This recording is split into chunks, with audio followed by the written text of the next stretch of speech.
our speakers, Kenyans, our visitors, good morning. Hamjambo. My name is Irene Soila. Today I'm going to be the moderator of the session. I work for Kenya Human Rights Commission, an institution that has partnered with Crown Trust and many other civil society organizations and partners to have the Inclusion Charter launched some few days before our elections. It is important that we have to do this today or just before our election, because an inclusion or the discourse around inclusion is one of the issues that we must keep pushing in every step that we want to be in.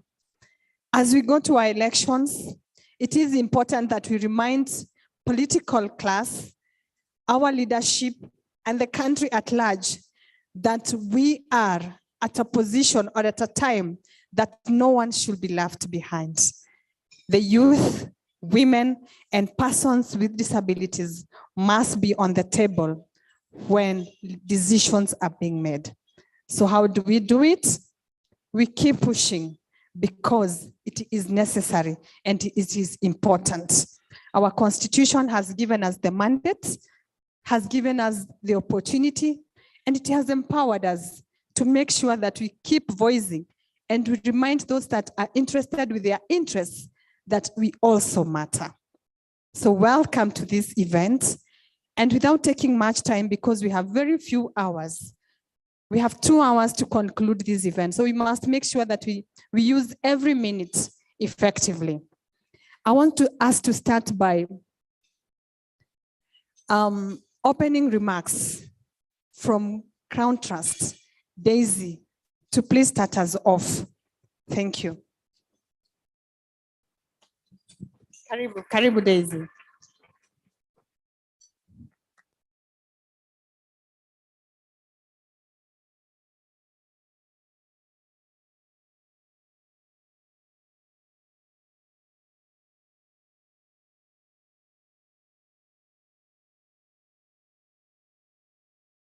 Thank you, Soila, and good morning once again.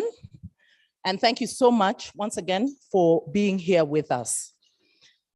This journey of the Charter of Inclusion started sometime last year when we had our annual Women's Convention, which is a program that we run, and it's an event that we run under the Women's Voice and Leadership Program that is supported by Global Affairs Canada. And one of the reasons that we decided to do a Charter of Inclusion was because we found that despite the fact that the Constitution of Kenya 2010 enshrines the cardinal principle of inclusion as one of its principal pillars, we've been falling behind.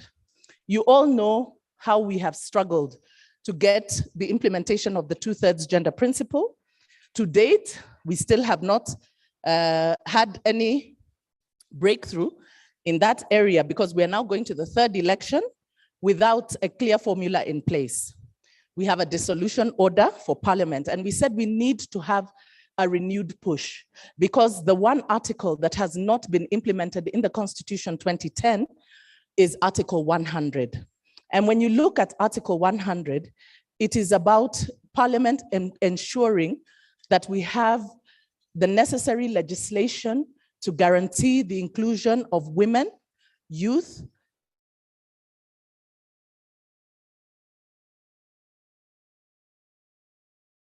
and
Janine, who I'm sad to see is not here. I know she's on leave. And she thought it's a great idea. And Global Affairs Canada said they're going to back it. And through the UN Women and Uraia Trust, they supported the development of the Charter of Inclusion. And we have mobilized other organizations because we have FemNet, we have Urgent Action Fund, actually all the partners in the WVL program, the Kenya Human Rights Commission. When we talked with Davis, he was like, this is something that we must follow because there are so many counties right now, even as we speak, post 2017, that didn't have any representation of persons with disabilities, didn't have any representation for women. So this is a really important time because if we continue with this slide, we're going to find ourselves right back where we started, where we have total exclusion of previously marginalized groups. And so for us, this is the start of a renewed push for the principle of inclusion. And we plan that immediately after the elections, we're going to do an audit of the elections to look at the numbers and to work to ensure that in appointive offices at the national level, starting from our cabinet, because even our cabinet, in 2017, we sued because the cabinet was not compliant and is still not compliant. So we don't want these practices to continue. So from the cabinet to the cabinets at the executive, at the county level and the county assemblies, we plan to pursue inclusion in appointive offices at the public service level, whether it is parastatals, diplomatic corps, because that is what the Constitution of Kenya 2010 is about. When we look at devolution, devolution is about inclusion. It's about bringing in previously marginalized groups. And so we're saying we cannot allow for the continued exclusion of over half of our population, because when you look at women who make up over half of our population, 50.1%, you look at our youth who make up over 70%, and you look at the persons with disability, you're disenfranchising and excluding well over half of the population. And this cannot be allowed to continue. It's a matter of justice, it's a matter of human rights. And if we're going to have proper development and inclusion in participation in governance, this is the way to go. So I want to thank all the partners who have supported us thus far, and to say this is really just the beginning, and we are going to be more active. So thank you all for being here. And it is my pleasure also now to welcome Mr. Davis Malombe of the Kenya Human Rights Commission, who have been a very strong partner and have supported us in this launch. Welcome, Davis.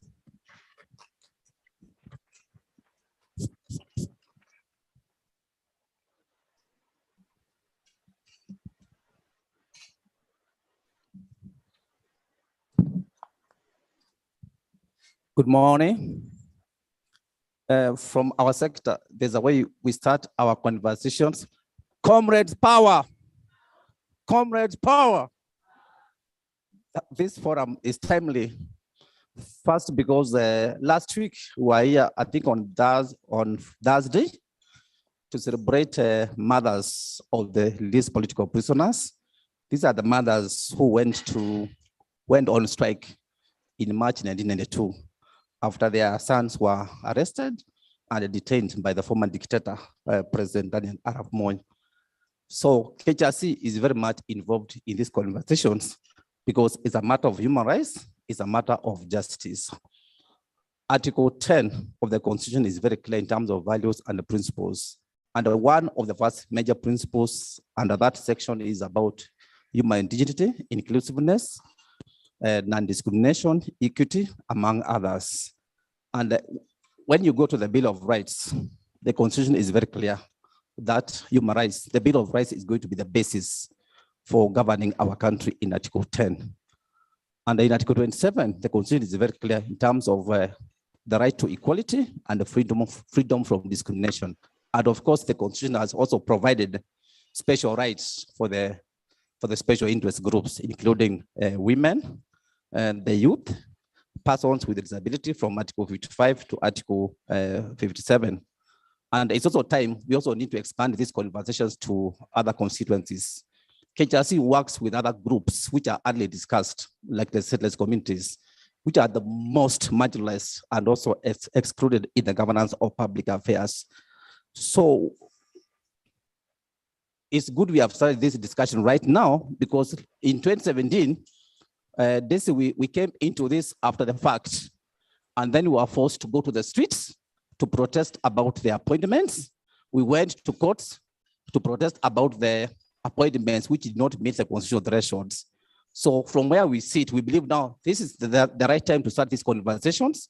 And as KHRC, in partnership with DAISY and others, will come up with a framework of monitoring and documenting compliance of the provisions of the Constitution, so that this is not just going to be a matter of just talking and leaving things in this kind of forums. We do a lot of monitoring and also response to emerging issues. So KHRC takes this very, very serious. And it is, I think, from September, we need now to be working on quarterly reports on the state of inclusion in the country, so that we ensure there's compliance. And I think also the other problem, because these kind of issues also cut across different dockets and the commissions in the government, we also need to find more strategic ways of connecting the conversations. I'm saying that because if you look at the way our commissions are structured, some of them will look at these issues as a question of equality, others will look at it as a question of cohesion and integration. But I think the broader conversation is about human rights, because that's where everything has been safeguarded around this community, this kind of groups within the Bill of Rights. So a major multi-stakeholder initiative around this issue is also required. And also we expect to have one of the major commissions in the government taking lead in this conversation, so that when we are moving the discussion forward, there's more accountability in terms of the extent of compliance. And I think as we go towards elections next week, we need to keep on pushing for more compliance with the provisions of Article 81, which is about electoral integrity and also accountability. Because part of what we have seen is also systemic marginalization of these groups we are talking about when it comes to electoral and other governance processes. So with those few remarks, I wish us very candid and insightful conversations. And the signing of the charter is just going to be the beginning of these conversations. We are going to follow through the policy chain with the DAISY and the other groups which deals with the youth, persons with disability, women, among other marginalized groups, to ensure there's proper inclusion in the governance of public affairs. Thank you so much. Thank you so much, Davis, for that. And the commitments, we can already feel that there are commitments coming through. And one of the things that we want to achieve during this event is to make sure that all our stakeholders present must commit. It's actually a must commit to make sure that they follow through the implementation of the charter. And how do we do it? We have a place where people will sign. All our stakeholders will sign on our signature pad. Just after you have done your presentation, you'll sign on that signature pad to say, I commit. The title, I commit in ensuring inclusion governance in Kenya. An inclusive governance is what you're going to commit on. So after your presentation, please remember to pass them and put in your signature. Before we go far, I want to just have someone take us in very few minutes, the background of the inclusion. What is the genesis of the charter? Just so that when we're having this discussion, we are abreast of what motivated the developers of this charter, develop it and commit it to Kenyans. So I want to invite Njeri Mohia. And as she comes, we have a visitor from Tanzania who said she cannot leave until she says hi to us, until she also shows that inclusion is a question not only for Kenya, but for East Africa. Please, Madam, karibu utusalimie. As Njeri, please also come.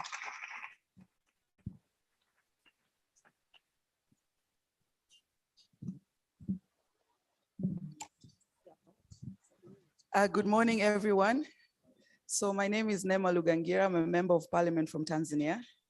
And I wanted to congratulate you all for this important launch. And one thing that I wanted to stress upon is that it's important when we're trying to do these electoral reforms to also remember the importance of introducing candidate quotas within political parties. That is something that I myself am trying to push back home in Tanzania, but also post-election here in Kenya. I welcome you all to come and learn from Tanzania because we have a reserved seats quotas in Tanzania, whereby minimum of 30% of members of parliament must be women through special seats. And our process is very clear, very vigorous, even within political parties. So you're all welcome to learn in Tanzania. And I present to you also greetings from Her Excellency President Samia Suluhu Hassan. Thank you.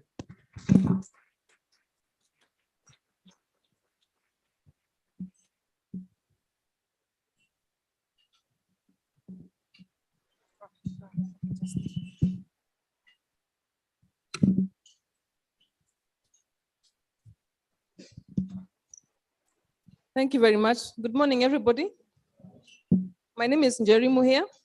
I was the lead consultant of the team that developed the Charter for Inclusion.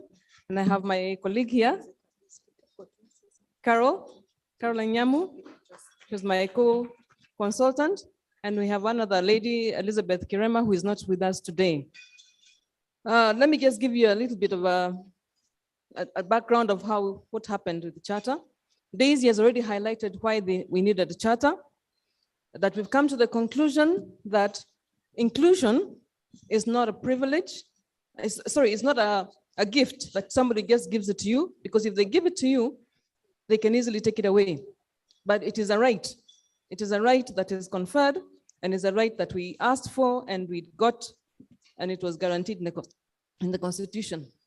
So why then did we see the need for a charter of inclusion? If you're not participating in setting the agenda, you're not going to be participating in bettering your life. So if that is half the population or more than half the population, then it means the country is surely sliding back. So we needed a charter of inclusion to first of all identify the gaps and critically analyze the gaps. What really are the issues with regard to inclusion of the minorities or marginalized populations? And then find out, why are the gaps emerging? Why do we have these gaps? And what can we do about it? And therefore, we make our demands. So in having this charter, we want to contribute to building a just, inclusive, and democratic society founded on informed and empowered citizenry as drivers of transformative change. Now, we looked at a lot of information, a lot of data, a lot of reports, and thank you so much for all of you who are in the room who contributed to documenting these evidences right from 2013, actually before the new constitution, in 2013, after 2013 elections, after 2017 elections. You all contributing a lot of information, and that information is very useful for us to make information. And I'll challenge you to continue making such reports, continue making these reports as open and as detailed as possible, because we learn from this report. So we looked at a lot of those reports, and they highlighted critical issues from 16 state actors who have a critical role to play in the electoral and political processes in our country, and therefore in democracy and governance. So what is the context of this charter? The context of the charter is that post-2010, we are not doing well. Not just post-2010 constitutional amendment, but also post all the international conventions and regional conventions and charters that we have signatories of. We are not doing well. We are not doing well at all. After 2017 election, when analysis is done from a lot of your reports, we are documenting that women elected as governors are barely 6%. Women elected as senators, 2017, are barely 8%. Women elected as members of county assemblies MCAs, that is the lowest level of electoral seats, are barely 7%. Total youth participation or total youth success in all these elections at 6 levels are barely 29.6%. And yet youth are the majority of our population. If you look at our political parties, the political parties are doing very badly. And I wish political parties are represented in this room because they need to hear this. Out of 77 registered political parties in the last election, only 6 presented candidates for elections. 6 out of 77. That's not a good record. I don't know how the record will be this time when we have coalitions and coalitions of parties. I don't know. From the persons with disabilities, the situation was really dire. Daisy has talked about some counties, actually 11 counties, not having a single representative from the PWD community. Success rate of candidates with disabilities was 0.2% in the last election, 2017.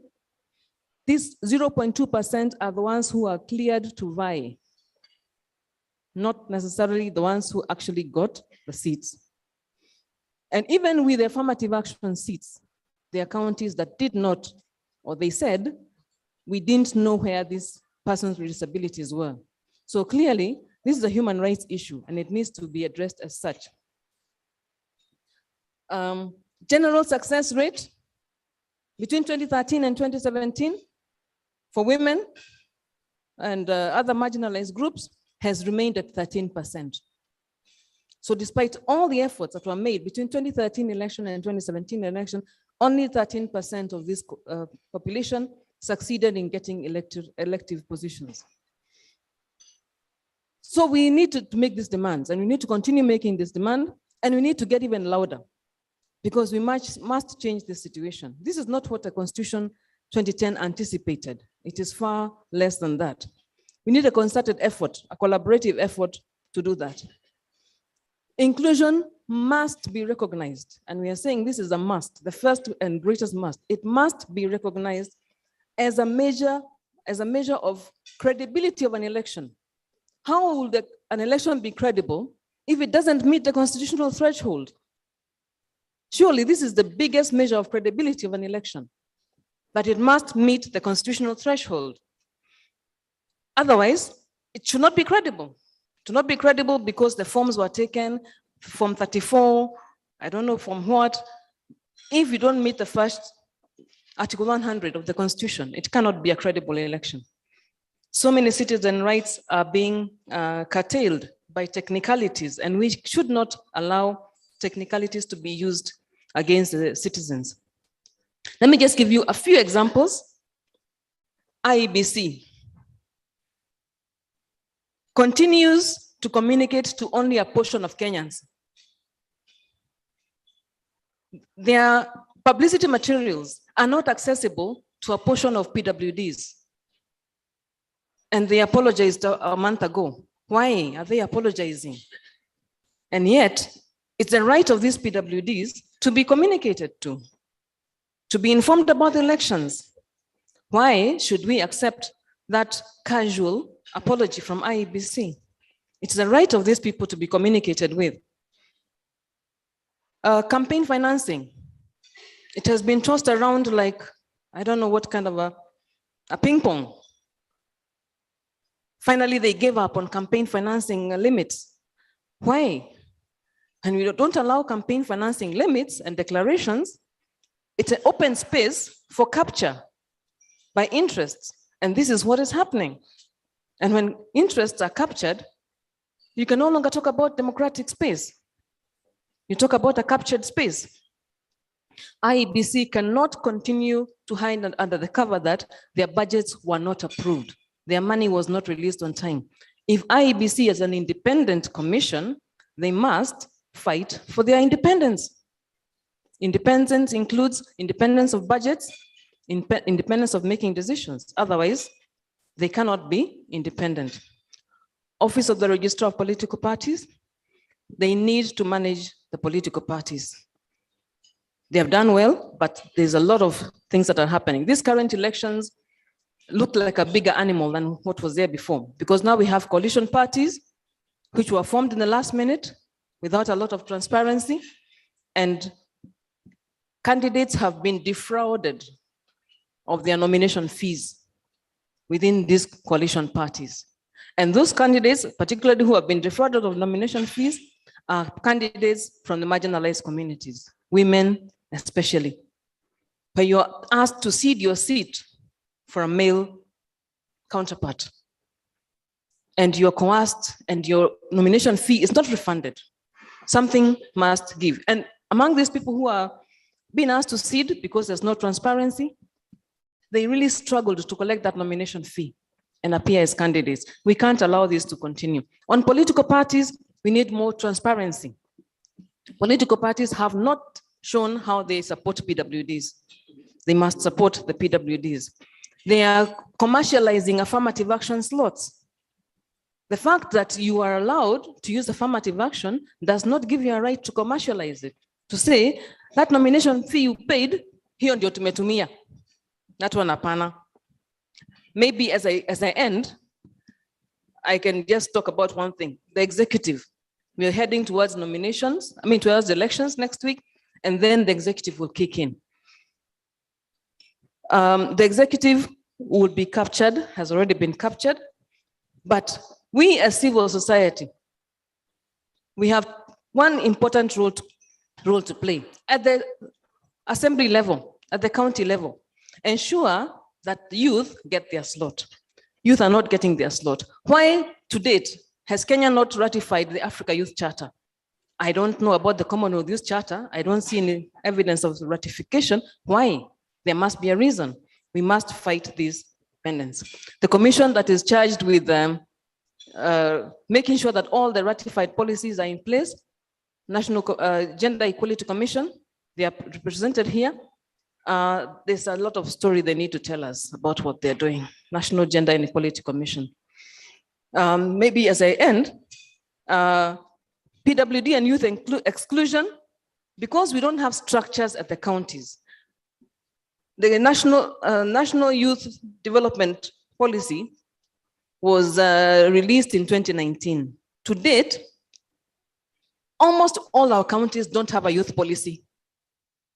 So they have no structures to include youth. Let us fight this. Let us push the counties and support the counties to develop youth policies. Thank you very much. And I commit to fight for inclusion.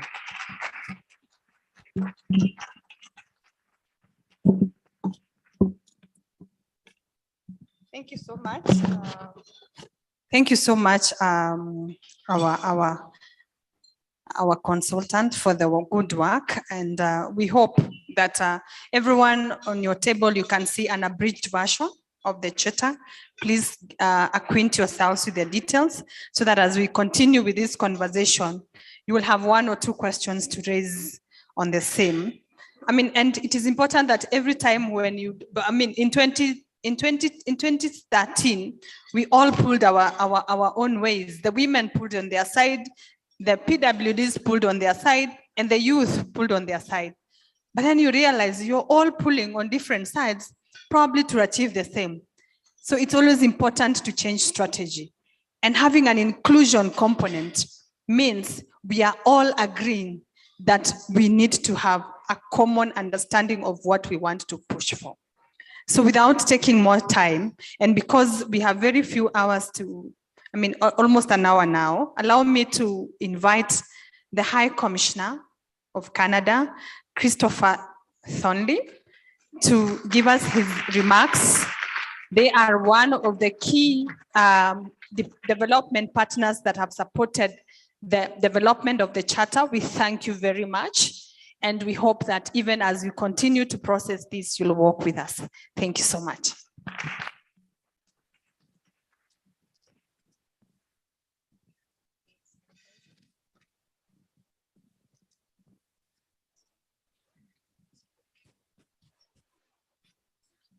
Good morning, everybody. Thank you. I have a sanitized microphone now. It's Such a strange world these days, isn't it? But it's wonderful to be here with all of you and to hear the passion and excitement about what is happening today. It seems almost self-explanatory, the concepts of inclusion, particularly of women and youth and people with disabilities. But there's still such a long way to go, as we just heard. But this will be a very big part of it. And we in Canada as well still have our challenges. I was with the Prime Minister in Rwanda for the Commonwealth Heads of Government meeting last month. And, you know, we're very proud, and we should be, that half of our cabinet are women, half of our ambassadors, people like me, are women, at least half, if not more. But there are challenges. We do have people with disabilities in our government, but not to the extent that represents society. And we have some young people. I'm quite, everybody's young compared to me these days. It's funny how life goes, but my minister, for example, is a very accomplished younger person and a woman, and that made me very proud to see her operate. But you know, not just being proud, it only makes sense, and we're hearing that. I mean, when half, you know, to use a sports analogy, when half of your bench is missing, you're not going to win. And I think that's what we're seeing in politics. We are missing that kind of representation that makes our governance that much more effective and honest and representative. So there I go. My team always writes wonderful notes for me and I get off, but on a tangent. But I am going to read some of them because I reviewed them and I think they're very important. But first of all, just to recognize our partner, UN Women Deputy Country Representative, Ms. Rukaya Mohammed, my friend from Ghana. I have wonderful memories of being in Ghana. Crown Trust Executive Director, Ms. Daisy Amdani, and the Kenyan Human Rights Commission, Davis, who is sitting at my table. It's a pleasure to be with you. And a pleasure to launch this important and timely document, which is so much more than a document. It is a piece of history, I think. And we hope it won't be relegated, as some historical documents are, but that it will continue to live and to be relevant. I'm confident that it will. Documents that people put their names to, as we see here, usually make a big difference, and that's a commitment that you have. The group that we're all part of today has been a powerful force to work tirelessly to ensure Kenyans have guidelines to hold office bearers, state and non-state actors accountable for the adherence and full implementation of constitutional rights of women, youth, and persons living with disabilities. And in just a week's time, that is that opportunity, the most important opportunity for accountability. However, leading up to the election as an observer, I can't and won't vote, and I am neutral. But one thing I've noticed is you will hold people accountable next Tuesday, but many people are not there to hold accountable.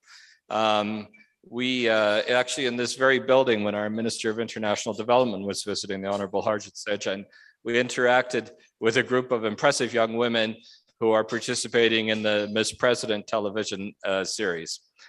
Somebody's phone is ringing here, but that's okay, I'll just turn it off. And it's not working. So that was really impressive to see those young women. But what many of them told us, and we have interacted with, I've interacted with them since, is, and I heard this morning, is just entering the political process is complicated and opaque.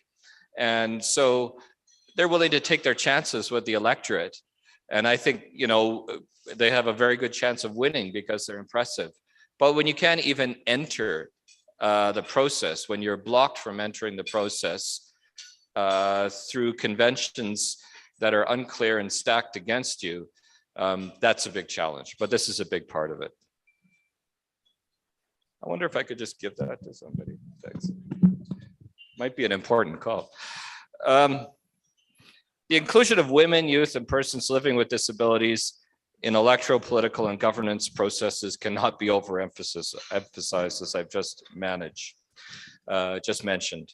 We know that these groups continue to face discrimination and misrepresentation. And we recognize, as was mentioned earlier, and this is not unique to Kenya, as I mentioned, we have our challenges in Canada as well, that we're yet to meet our constitutional threshold. Kenya's yet to meet its constitutional threshold of fair representation. But I'm confident that progress is being made. And just looking around today, and also not just in Kenya, but in the region, hearing the Honorable Member of Parliament from Tanzania is encouraging. And I hope one day that Kenya, like Tanzania, will have a woman president as well. It's long overdue. Of course, I hope in Canada one day, and I know our Prime Minister shares this, that we'll have a woman Prime Minister in Canada. We did have one, but it was only for 3 months, I'm afraid. So we're working on it. This launch is important because women, youth, people with living with disabilities, and other groups are, as I mentioned, key to driving Kenya's political and socioeconomic development. This is not just about doing the right thing. It should be entirely self-interested. If you have these groups represented, as I said before, the level of talent, the diversity will increase the effectiveness of government and increase the development trajectory of Kenya. But you need that enabling environment. And we must be strategic and intentional to ensure that everybody is included and recognized. And that's why Canada, and you heard it earlier, is supporting organizations like the Crown Trust and other women's rights organizations and human rights defenders to ensure women, youth, and people living with disabilities are better equipped and better informed to exploit their full potential for public participation. I've seen no lack of enthusiasm from women and from other groups to participate in the political process in my short time here. And in my other postings in Africa and in Ghana and Nigeria, I've seen no shortage of that either. But those barriers are extremely challenging. And I think signing this document and making it powerful will make a huge difference. It's really just common sense to have diversity in politics. So as I mentioned, big surprise, there's an election coming up. It's an important moment for women, youth, and people living with disability. And we know, as I mentioned, that these groups are grossly underrepresented in the political system. And candidates from these groups need support. And I know you're all here to give it, and I hope it will continue to be even broader.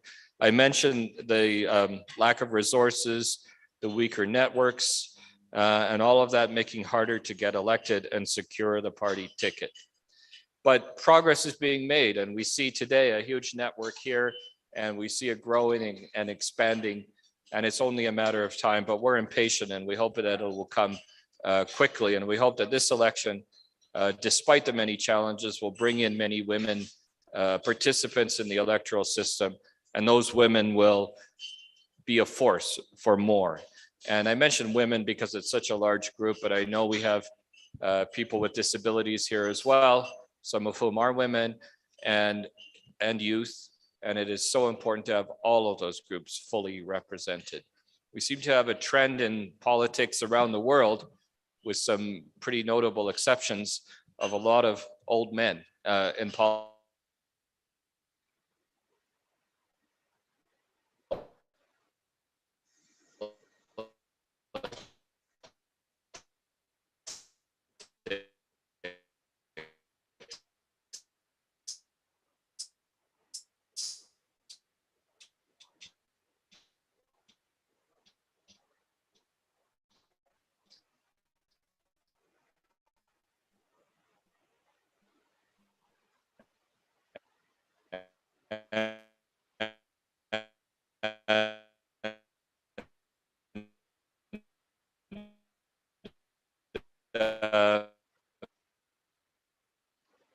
I say that not just about Kenya, we see it in our own country, although there's much more room for participation.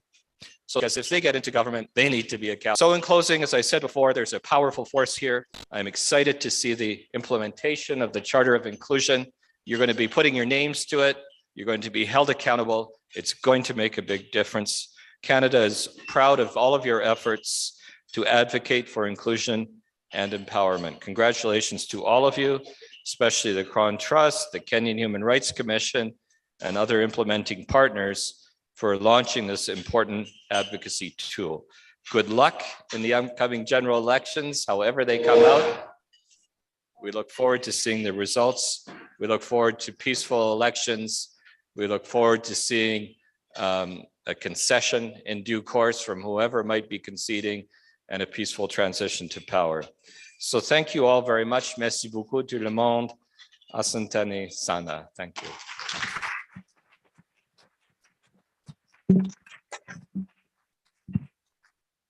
I get to sign, okay. Thank you. He's going to be among the first people to sign, to commit to follow through, to make sure that there's the implementation of our charter. Thank you so much, Mr. Christopher Thornley, the ambassador or the High Commissioner of Canada, for that. Thank you so much. Maybe to just remind ourselves that on our tables, we have the charter and we have a Swahili version, we have an abridged version, and we also have an English version, and also a Braille version for those who are blind. You have a Braille version for you, and they are available on our tables and also just at the registration points. Before we continue, I think I want to appreciate our youngest family in the room. We have our youngest brother in the room. I don't know whether you know that Kenya has 45 tribes, and the youngest is with us today. The youngest, Washona tafadhali, salimieni. Simameni mtusalimie jamani. Simameni mtusalimie. That is the youngest brother in the room. And they are here because marginalization is one of the stories that they will tell you, how they have suffered in the Kenyan soil for the longest before they ever got to be registered as Kenyan citizens. So we must make sure that we are deliberate to bring everyone on the table, because when one of us is left behind, then we will still have a struggle to the next level. So we must work together. I want to invite, because he's requesting that he's leaving to somewhere else. So please allow me to invite Mr. Roy Kasasa, the ED National Youth Council, to give us his words and also his commitment. Thank you. Karibu.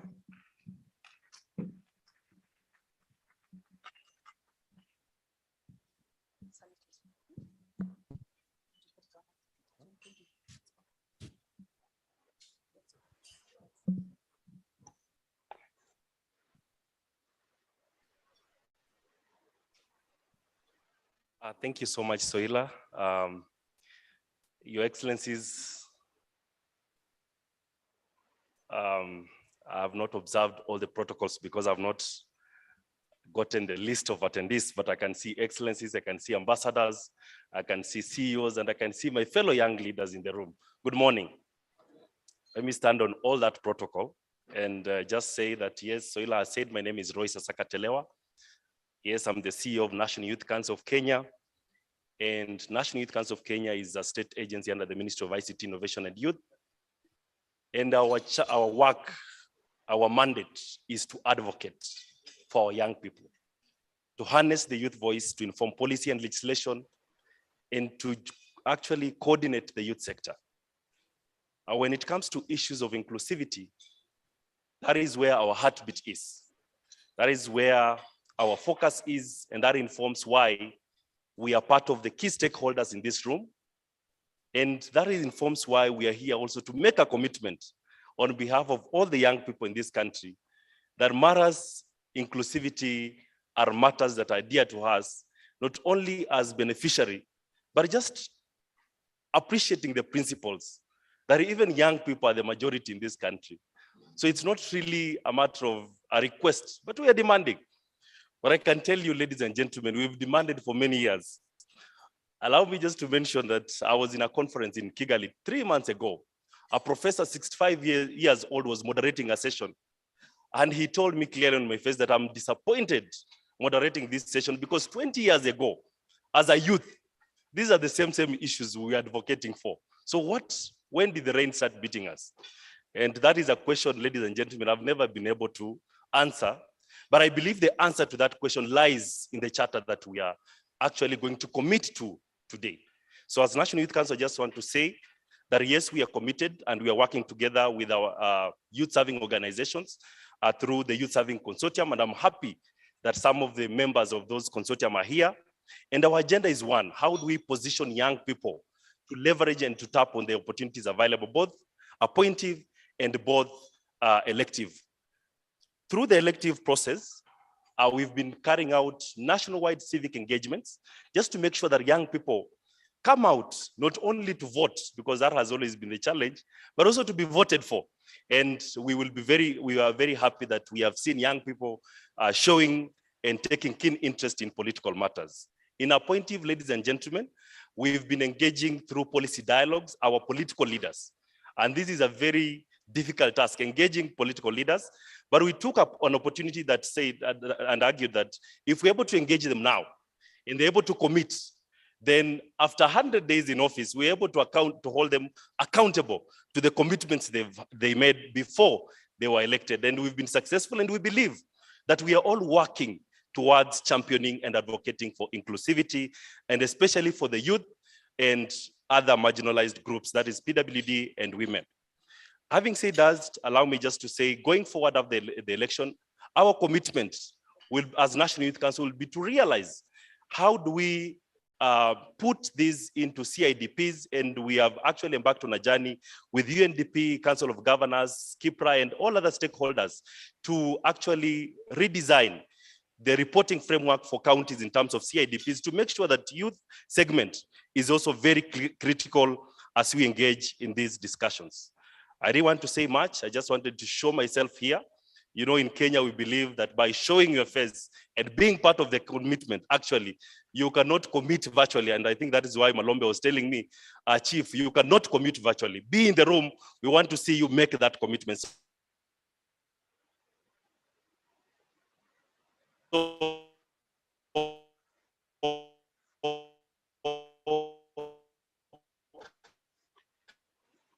It could be somebody else, maybe in the other generation, being the CEO, because that has always been the way for many years. So allow me just to say, as National Youth Council, we commit to the Charter of Inclusivity.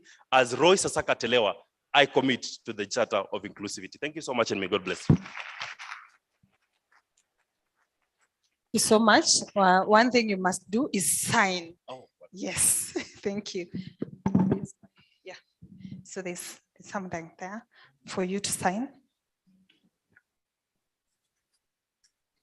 Yes, tunaendelea vizuri. Wacha nizungumze kwa lugha ya Kiswahili kwa sababu ya wale pia ambao tunao kidogo wanapotea ama tunawapoteza.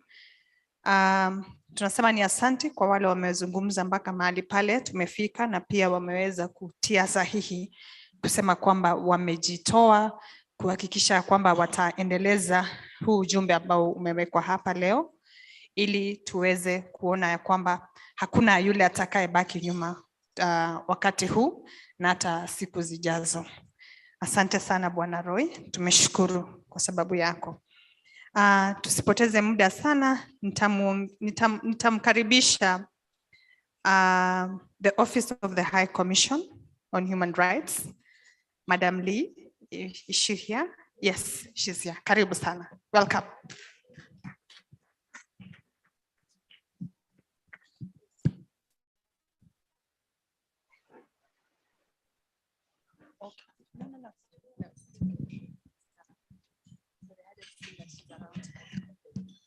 Good morning, everyone. So my name is Li Fang. I'm from the Office of the High Commissioner for Human Rights. I don't want to take long, but I do want to say that inclusion and participation are at the very heart of the enjoyment of all human rights for all people. So this is really what this Charter of Inclusion promotes. And I think that this is why it's so valuable. I think that we've been focusing a lot on the elections that are 1 week from today. We've been all focusing on how to promote peaceful and inclusive elections where all Kenyans can participate, can vie, and be represented in their governments.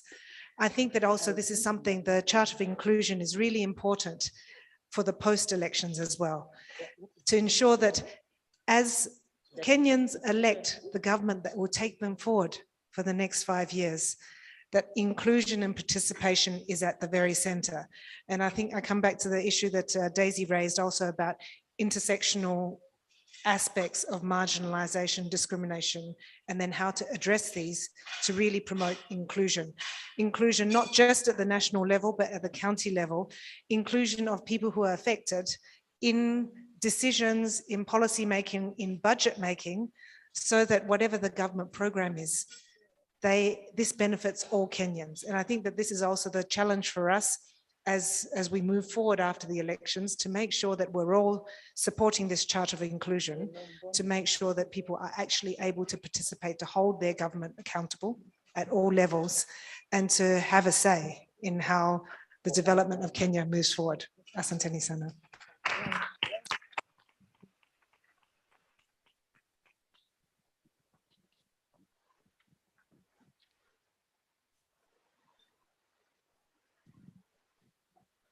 Thank you so much, Madam Li Fang. And we are going well, we are doing well, we are doing well. I want to immediately after her invite the Deputy Country Representative UN Women, Madam Rukaya Mohammed. Karibu sana.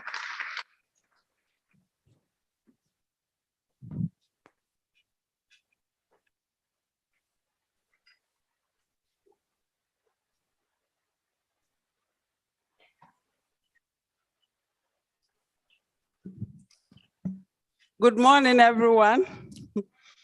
As a guardian, I always like to stand on existing protocols, so please pardon me for that. I also want to save time. So I'm so delighted this morning to be part of this important occasion. On behalf of my boss, Ms. Anna Mutavati, the country rep of UN Women, who couldn't really be with us, but she sends her apology.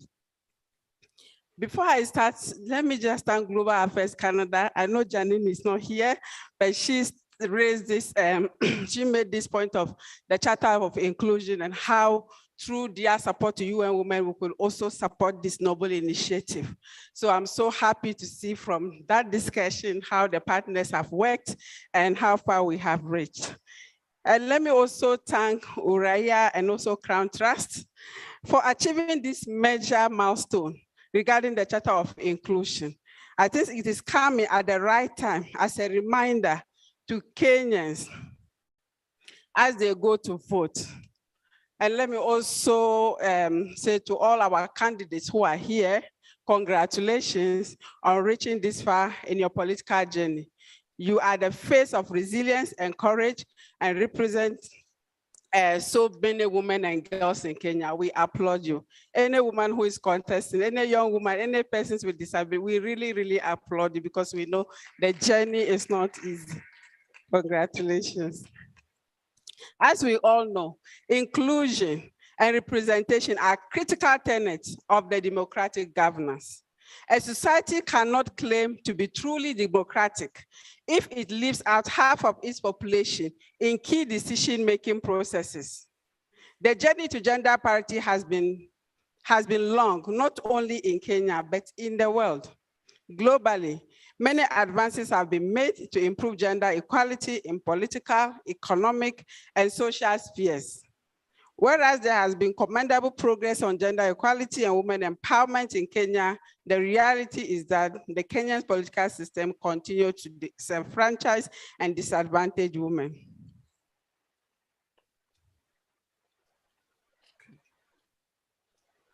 yeah, to disenfranchise women. So at least it is very important that this Charter of Inclusion that we are launching today represent a standardized advocacy and accountability mechanism for state and non-state actors to ensure that inclusion and equality are mainstream into, yeah, that's one thing, when you're into electoral, political, and governance processes in Kenya. This tool will be key as we look beyond the 2022 election, reflecting on successes and persistent challenges and begin the long journey towards 2027 elections. As we are all aware, women's full and effective political participation is a prerequisite for achieving the 2030 agenda for sustainable development.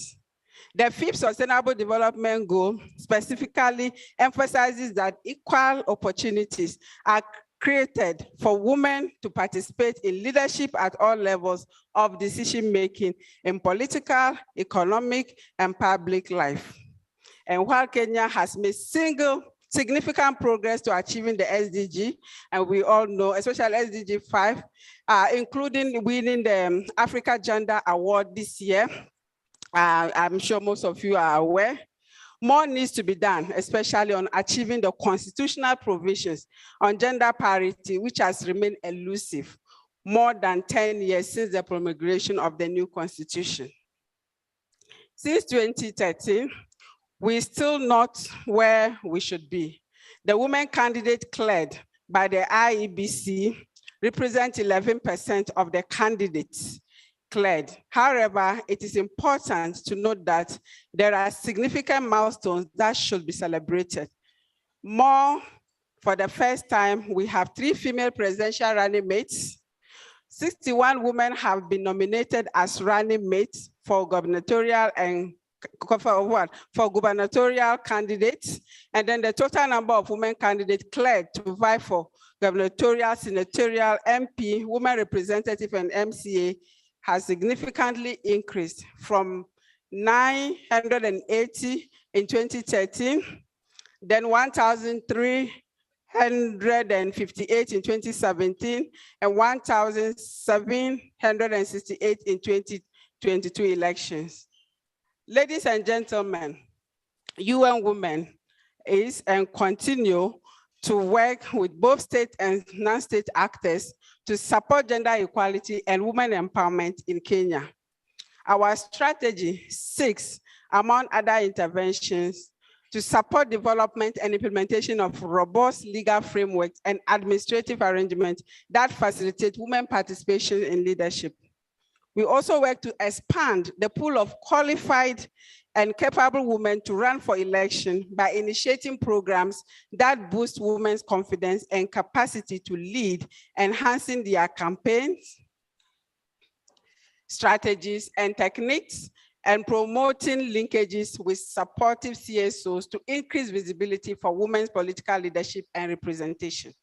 We also work to transform gender norms so that women are accepted as legitimate and effective leaders, including through developing campaigns that sensitize the media and electorate on the need for women in public life at all levels.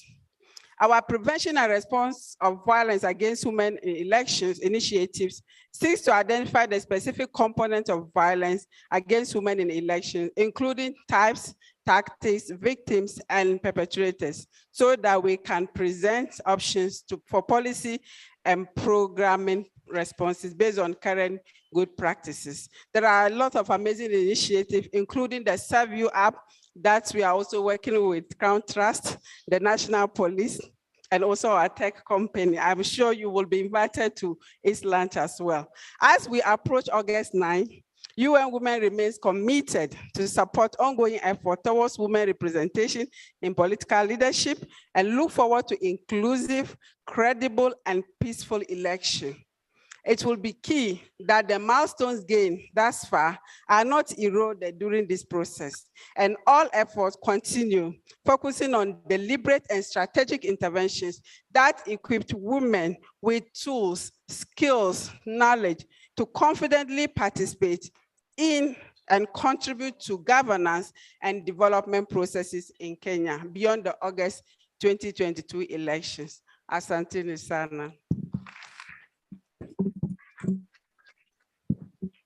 Thank you so much. Before you leave, kindly make a commitment through your signing there. Thank you so much to you, the Deputy Country Representative, UN Women, Ms. Rukaya Mohammed, for being with us today and also just being committed to an inclusion process. Allow me to acknowledge in their absence, the Emerging Leaders Foundation, Ms. Karen Wakori, for the good work and for the commitment to even just have representatives here to make sure that you are part of this process. It is very important, and we acknowledge the efforts you have put towards having an inclusion process realized today. Allow me to, before I invite Mr. Oliver, to invite Mr. Joseph Kimani, who is from the Danish Embassy. He's a big support to both organizations, Crown Trust and also Kenya Human Rights Commission and many other organizations here, and importantly, on issues inclusion. Thank you, Karibu. It's okay, it's okay. Good morning, everybody. As my good friend Soila said, I'm Joseph Kimani from the Royal Danish Embassy. Thank you so much for the invitation. When the invitation came, the response was a very swift and enthusiastic yes. So thank you very much for that invitation. Perhaps something that may have escaped our attention is the happy coincidence of the venue that we are in here, Desmond Tutu. I'm sure all of us are aware that Desmond Tutu was a foremost champion of equality. So this is a happy coincidence that we are here today. As the previous speakers have said, inclusion is essential to human rights. So this agenda is an agenda that we must pursue with the greatest enthusiasm. This is the decade of action on the Sustainable Development Goals.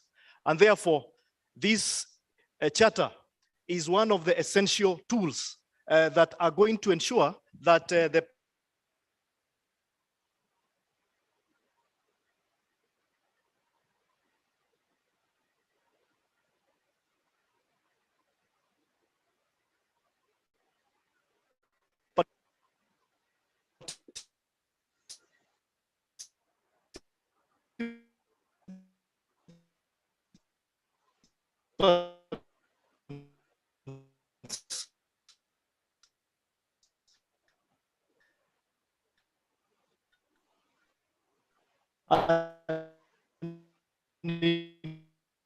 the youth from a democracy and injustice that has to be cured with a sprint, not a marathon.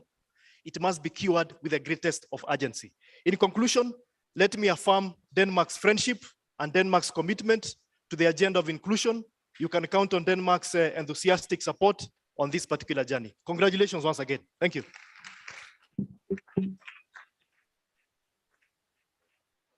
Joseph, please. Yeah, thank you. Thank you so much, Joseph. Yeah, ladies and gentlemen, I hope we are still together. Tuko sawa? Kuna wale wamebaki nyuma Kiswahili? Natumai inachanganya vizuri. Asante. Ni kwa sababu tuko na speakers wengi, lakini mtanikubalia tu ili waweze kuzungumza. Tunawapatia dakika mbili tuwasikize, na pia na wao watapata nafasi ya kutusikiza. Bila kupoteza muda, naomba nimwalike Madam Zuhura Ogada from KEPSA. Tafadhali.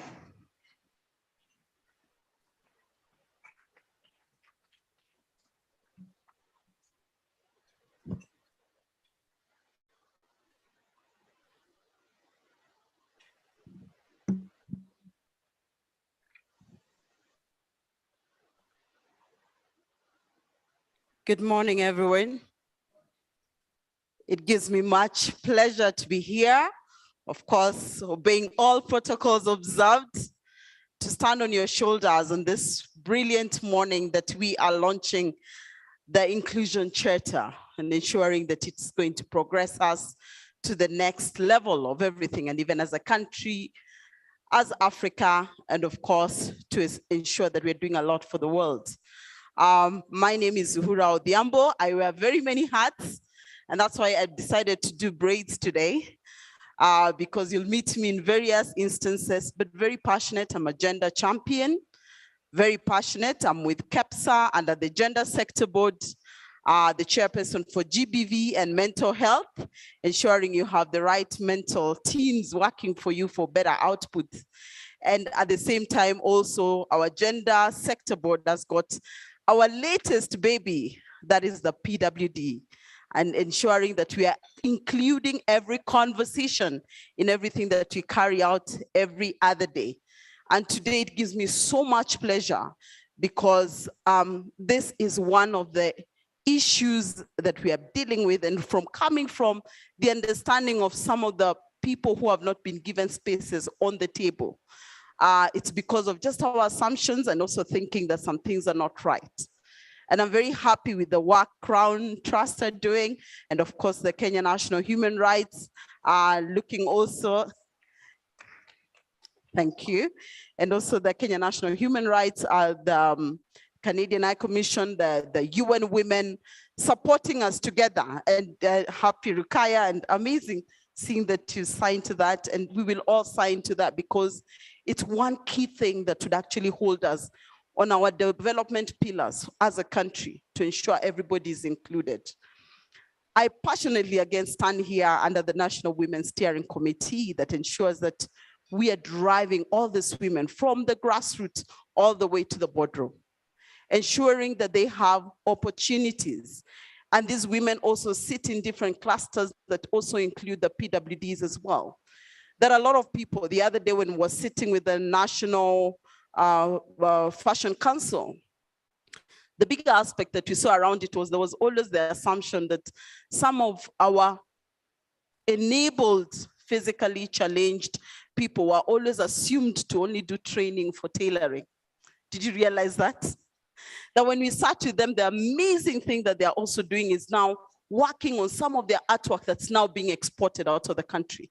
And that is under the National Fashion Council. But before, if you had any challenge, you had somebody who then is is not enabled, that's what we call them, instead of saying disabled, then we think they might only do some particular courses. And in this particular of inclusivity, having the women, having the youth, having various people that are going to stand in to deliver the progressive perspective for this country, it's until we start ensuring this charter, after the signing, we are actioning it. The median age of the Kenyan, which is again an advantage for the country, is 19 years. Conversations that we have had across is, if we ask if that's the median age, in 10 years, in 20 years, how have we been able to think about that? Where will the world be? If you're not leading them, if we are not passing the baton, if you're not able to engage them, if you're not supposed to, we are not working with them, if you're not bringing them on the table. And as I tell a lot of women and ladies, if there's no seat on the table, bring your foldable chair, you'll create space, yeah? And if we are not able to bring them now, where are we headed as organizations, as a country, and as Africa, even as we rise as Africa? So I'm very, very excited that we can carry this particular conversation on as private sector.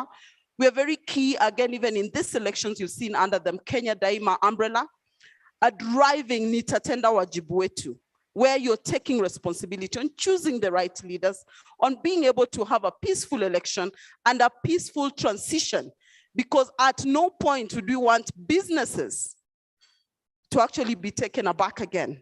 And at no point do we want businesses to thrive. And that's the reason why in our inclusivity perspective, we're ensuring that there's a lot of production focus in everything that we are doing. And of course, asking them to be able to ensure that we have a stable economy, and the stable economy here, even under the Gender Sector Board, we have got the supplier diversity, ensuring that other than even AGPO that we've talked about, we are able to ensure opportunities are there from PWDs to the women, to the youth, to get the right tenders, to deliver, to be included in their businesses, to ensure the SMEs, the MSMEs are actually championed, celebrated, and are given opportunities to scale their businesses up. The young people from universities that we're seeing now, a lot of them are not going into employment, they're going into business, but who's holding their hands? Who's enabling them? And what about the other people that need anything, any communication that we are doing, including each and every other part of us? That is when we'll get to the next step. So I'm excited that we are here working with you. Of course, we pledge that today we also, as private sector, as the National Women's Steering Committee, as your gender champions standing here today, we are pledging to sign the Inclusivity Charter. Thank you so much.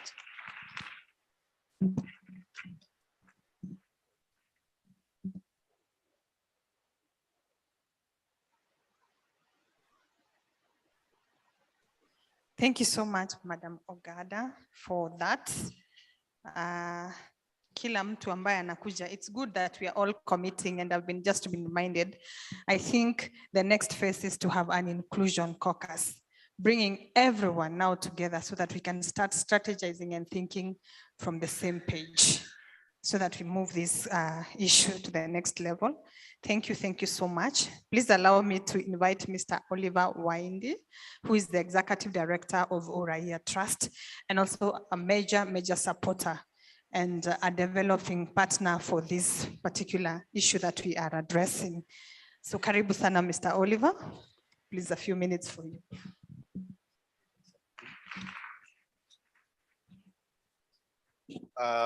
Morning, everybody. Salam alaikum. Bonjour à tous. Qui parle français ici? Merci. I'm very privileged to be here this morning as an African, because I'm born in this continent that is shaped like a question mark with so many unanswered.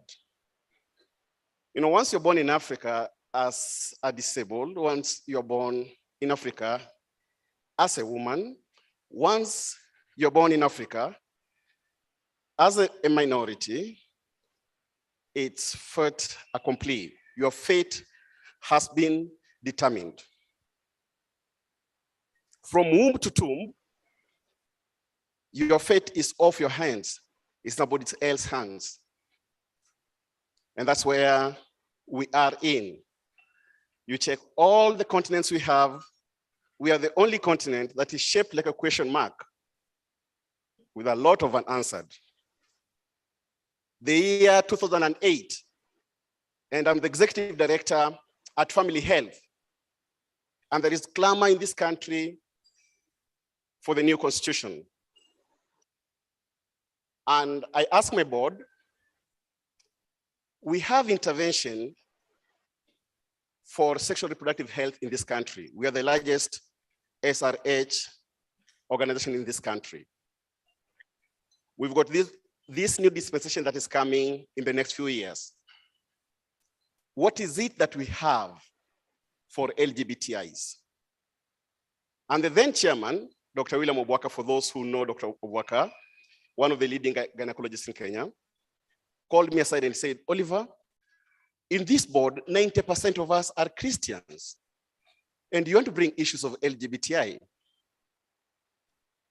And so I told Dr. Obwaka, I'm a board member of Sitam Valley Road. I was then. So I told Dr. Obwaka, when it reaches a point when your spirituality and religiosity comes between you and somebody else's humanity, then there is a problem. We must have inclusivity in our programs. And he looked at me and said, what do you mean? Well, long story short, we were very progressive, very forward-looking, very engaging, and it became part and parcel of what the organization incorporated. And we even played a bigger part to have it included in the 2010 Constitution. Many years later, just a few weeks later, and we work with Danida to bring another group again, LGBTI, in our program. And the board asked me, Oliver, are you mad? What is this? I said, no. I am not LGBTI myself, but I'm employed to bring inclusivity. Now, whether I like it or not, they exist amongst us. And it is important for me to show leadership in the sense that we must bring on board people who hitherto had no access to be on board. Now, that's just one example. And we see examples of my sisters, mothers, and daughters who, for one reason or the other, whether it's because of the patriarchy, whether it's because of history, whether it's because of idiosyncrasy, are completely unable to penetrate leadership. In fact, just a few days ago, we even make fun of fellow men referring to them as women. Did you see that? Because it is not taken very seriously to be a woman in this country, and by extension, in this continent.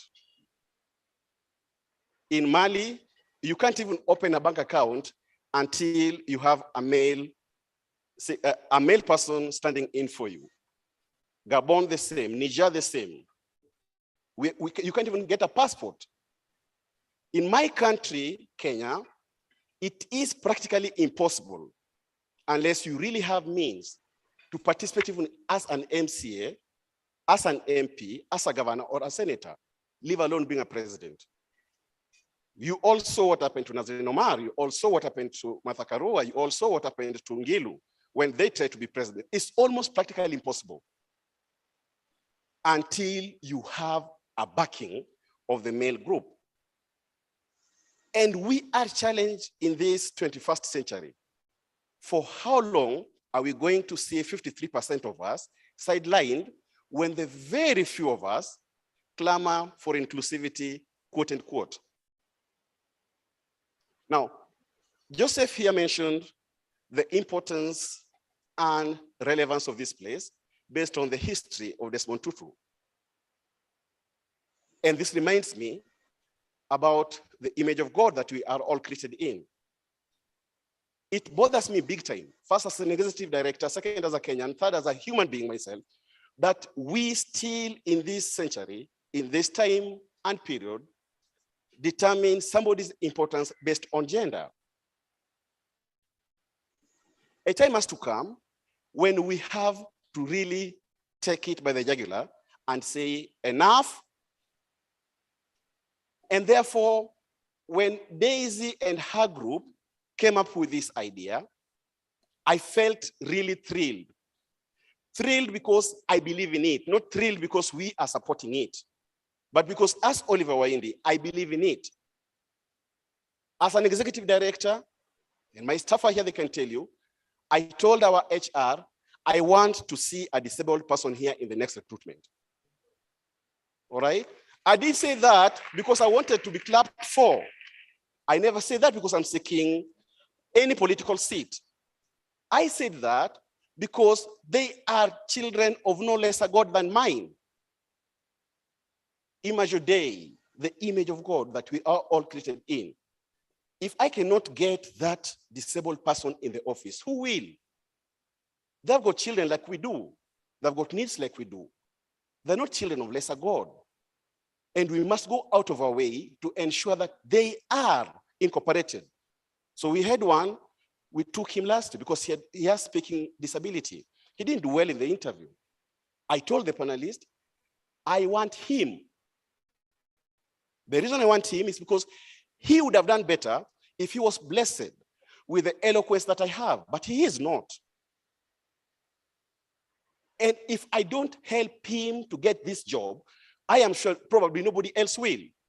And I have got no moral authority to come and sit here and say, I believe in my country in inclusivity when I don't practice that in my office. We have 20 staff, 16 are women. In fact, now we've got the reverse problem now. Because we want to see genuine, not notional, access to power and to authority for women.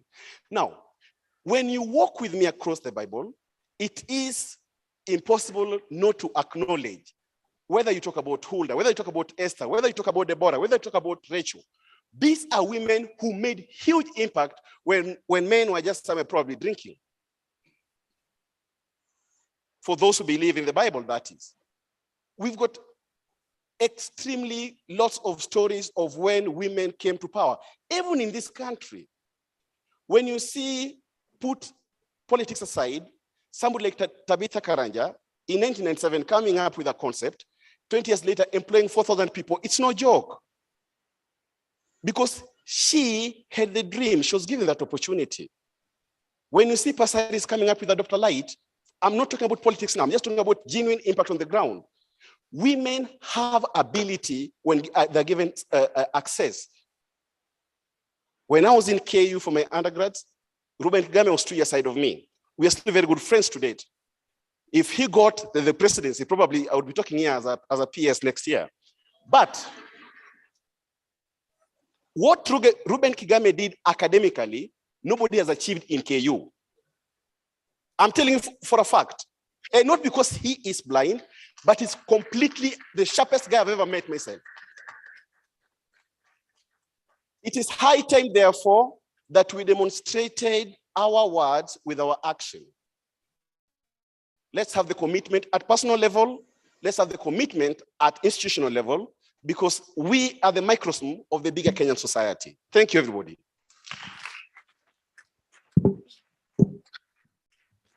Thank you so much, Mr. Oliver. Mr. Oliver has spoken very passionately about the discourse. If you were listening and looking at his face, they were going together. His facial expression was so real that I'm really passionate about this. Thank you so much. And thanks again for coming and committing to be part of this discourse and even speaking about the LGBTI community. It's one of the community or people that are never spoken about. So it's important that we keep speaking about it. Please allow me, I know we have had a challenge. The CBC, the disarrangement by Mr. Magoha really confused everyone. So I hope that when we get our speakers come, please let us know so that we know that you're here. Even if you'll not speak, at least you can just greet us. And I don't know whether Mr. Dennis Nyariki from National Council of Persons with Disability has arrived. He had mentioned that he's on his way. Yeah, okay, he's not yet here. Please allow me to invite then Ms. Fatuma Nondo. She's Fatuma Mohammed of Nondo. Thank you, because it's written Fatuma Nondo. Fatuma Mohammed of Nondo, karibu sana. She's from the marginalized communities and also with a disability. Karibu.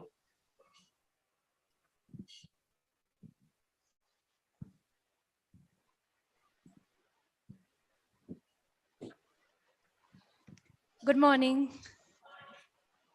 Fatma Mohammed. I am the CEO of Northern Nomadic Disabled Persons Organization.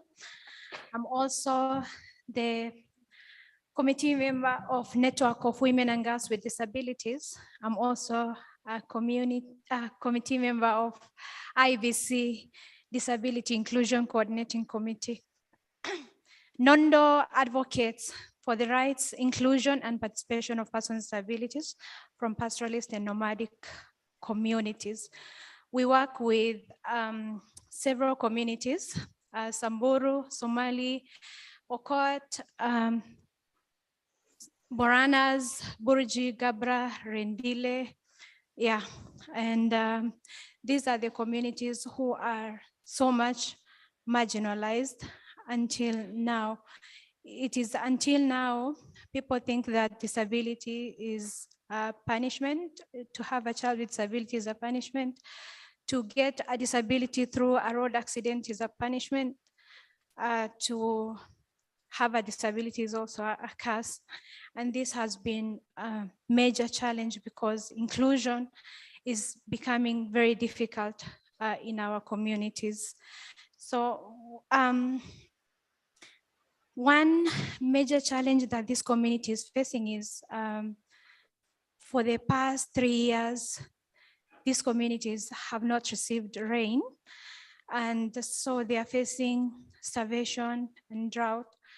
Unfortunately, they are not involved in the discussion on climate change, yet they are the ones who know best how they know best how to come with the solutions to the problem that they are facing, because they have been resilient ever since.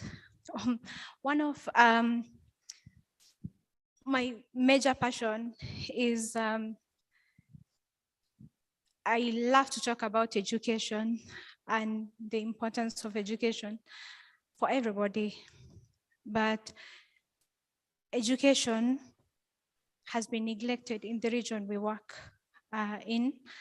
Education, despite it being a challenge for the community living in those regions, it has been an even greater challenge for persons with disabilities. And inclusive education has not been achieved yet because of inaccessible schools, because of untrained teachers, because of unavailability of materials, which are learning materials. I don't know if all of you know how important education is, because sometimes we might take for granted because we got education since when we were young. And I would just love for all of you for a moment to close your eyes and just imagine if you didn't have education, where will you be? What would you be doing right now? And how is your life will be if you didn't have education? Imagine a person with disability who didn't have education and they have to live a very expensive lifestyle. A person with disability lives a very expensive lifestyle. Why am I saying this? If you are a blind person, you will have a person to guide you everywhere you go. That's an extra cost. If I am a visually impaired person and I use computer that has to have an assistive device, if I have to procure that assistive device, then I'm buying 2 computers or maybe even 3 computers. Or I can just buy a MacBook, which is even more expensive. A car is not a luxury for a person with disability, and it's a necessity, and it's expensive. How many people with disability can afford a car? But unfortunately, persons with disabilities have continuously been left out. And those who have been left out even more are the communities we work with, the pastoralists with disabilities. These are the people who lack information. These are the people who have not been given prominence, representation. And it's only through inclusion that these people will be able to articulate their issues, their concerns, and they will be able to meaningfully participate in coming up with the solutions which are to the challenges that they face every day. Unfortunately, we don't feel that inclusion coming to us. It's really painfully slow. We have not yet achieved it. And since we are here today, and Daisy mentioned to me a few months ago about this charter, I was really so happy. I don't know if there's anybody else who is happy about this charter, then you know how I am feeling right now. Because I feel like we have somewhere to begin with. We have something to work on. I mean, to the organizations of persons with disabilities, the food has been prepared for us. It has already been chewed for us. Our work is to swallow it. I think it's not a difficult thing for us to implement this charter together with the Crown Trust. Our organization, NONDO, commits to implementation of this charter. I myself commit to implementing of this charter.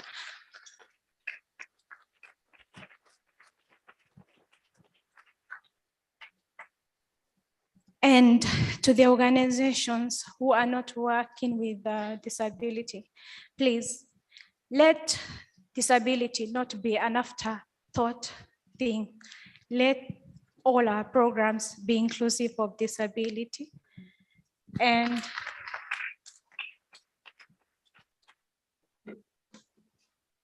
And the inclusion starts with me and you, our daily activities that we do. How is it promoting exclusion of persons with abilities? How is it promoting inclusion of persons with abilities? Let's think how, if you're a youth, a woman, you know how the struggles are. Let's think about persons' abilities always in that sense also. Thank you so much, Daisy. Thank you so much, Soila. We commit.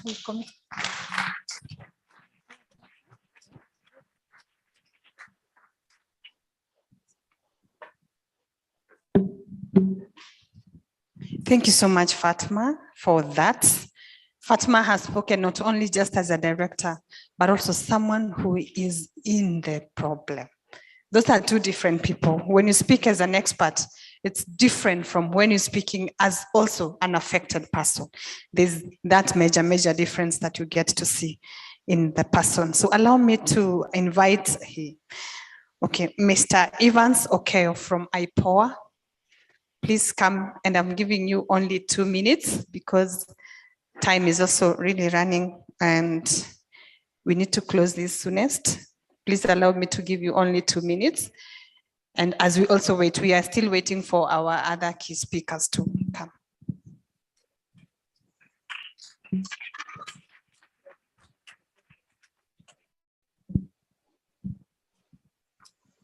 Good morning, everyone. Allow me to recognize the already established protocols. And because I've been asked to summarize within 2 minutes, I'll try and work within that limit. My name is Evans Okeo. I am Acting Director of Investigations at the Independent Policing Oversight Authority. I am here to represent IPOA as well as convey apologies of the chair of IPOA, Madam Anne Makori, who was meant to be here, but due to other commitments, she was unable to attend. That said, the Independent Policing Oversight Authority is a civilian body established through an act of parliament to provide for civilian oversight over the work of the National Police Service. Allow me to commend all of us on the launch of this important charter, the Charter on Inclusivity. IPOA has a role in ensuring that the charter is implemented.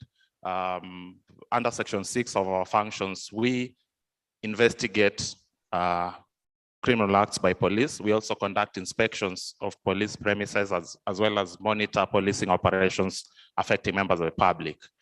Now, we commit, as we head towards the conduct of the 2022 general elections, we shall monitor the operations of the police with regard to the 2022 general elections.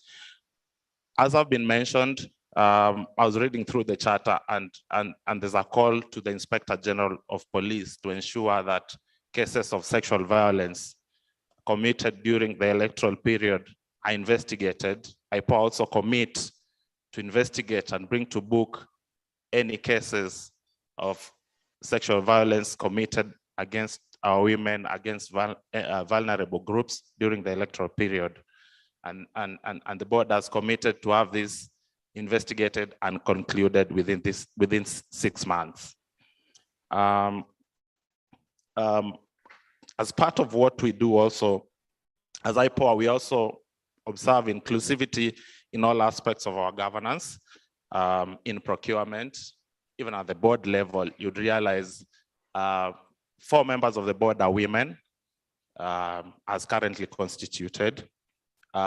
We have recruited staff from across all the 47 counties, including from the marginalized communities. As we inspect police premises, we put a lot of emphasis on the establishment of the gender desk, and recently the Polycare, which really is a one-stop shop with regard to investigation of SGBV cases.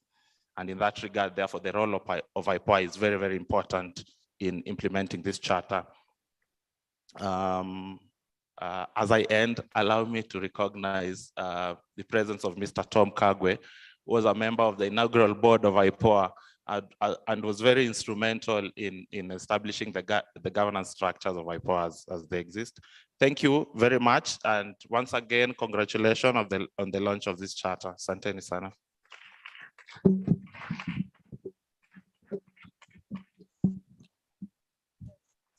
Thank you so much, Bwana Evans. Sorry, it's okay.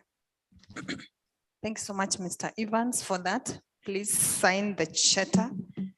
I know we are pressed for time, but please allow me to invite more speakers. It's also because there was some confusion, so some people had to come in a bit late. Allow me to invite Dr. Agnes Meroka of WeHub from the University of Nairobi for 2 minutes to just say a word. And after her, we will have Dennis, the ED of Youth Alive. And as they come, we're also expecting from GEC, Kenya National Commission, CAJ, and also Siasa Place. Yeah, and ORPP will be here. Are they here? They're here already? Okay, so they will be here in a few. Thanks.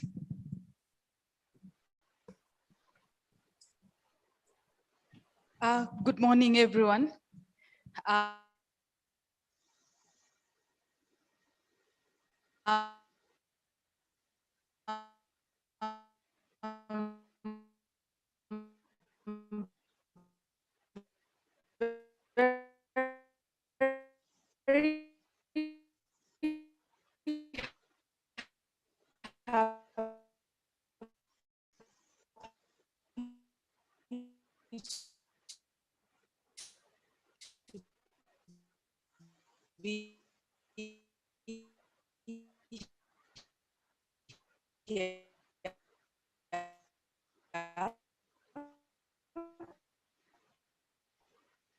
What we do.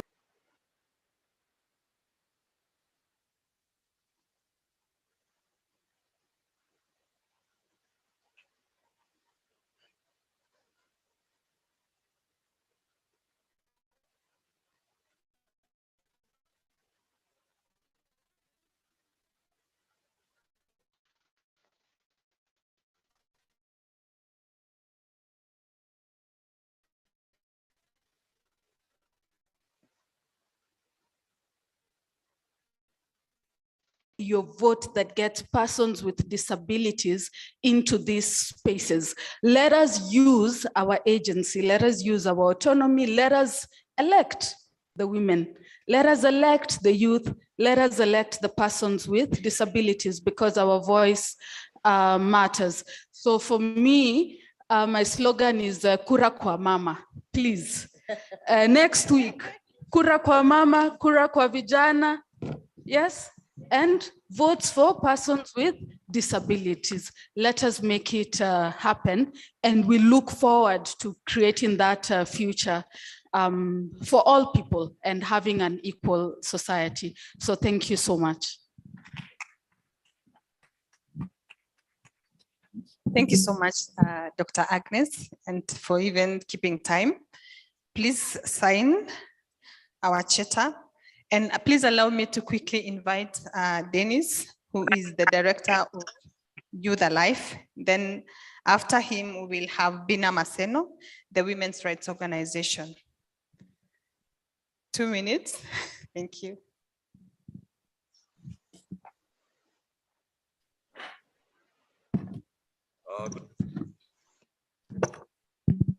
Good morning. Hamjambo. Mko salama? Nguvu iko wapi? Iko.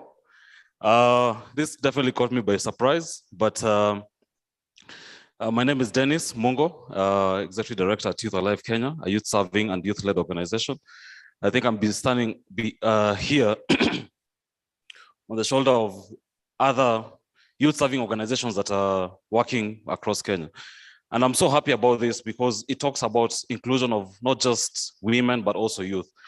And one thing that we've always been talking about as youth serving organizations, and I'd really want us to borrow a lot from women rights organizations.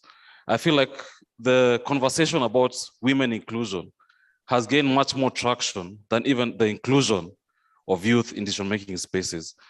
Like right now, you cannot call for a meeting, you know, if you have a panel, and if it is just men, to be a panel. But people always are very conscious when you're thinking about inclusion of women in activities, in in appointments, but where are the youth? I feel like the youth, we always talk about this inclusion. I think Roy talked about, this is something that has always been said for the last hundreds of years, I guess. So I think I also want us to challenge ourselves as young people. I think it's because maybe the youth are, it's a transient, you know, after a few years you live being youthful or a youth. But I also want to learn as a youth serving organizations to learn from the movements in women's rights, because we'd want also youth to be in these decision-making spaces. We want to be called to these places. And I'm really happy about this and the efforts. And for us, as not only as Youth Alive, but as youth serving organizations, we commit to this. We commit to not only supporting this, but also to hold all the institutions here to account. And we really, for us, one thing that we want to track this election, we want to see how youth participated pre-election, from how many youth were there during nominations. During nominations, after nominations, how youth were going to participate, the 8.8 million registered youth who are supposed to participate in these elections. We'd want to see how many youth turned up to vote. And after elections, how many youth also get to sit in these decision-making spaces? How many youth get to be appointed? Because this is something that we'd want to track. As we talk about inclusion, data has to be the center of it. So thank you so much for having youth and youthful voices to this. And as I go to sign this charter, I'd like to request all of you to stand if you stand for inclusion.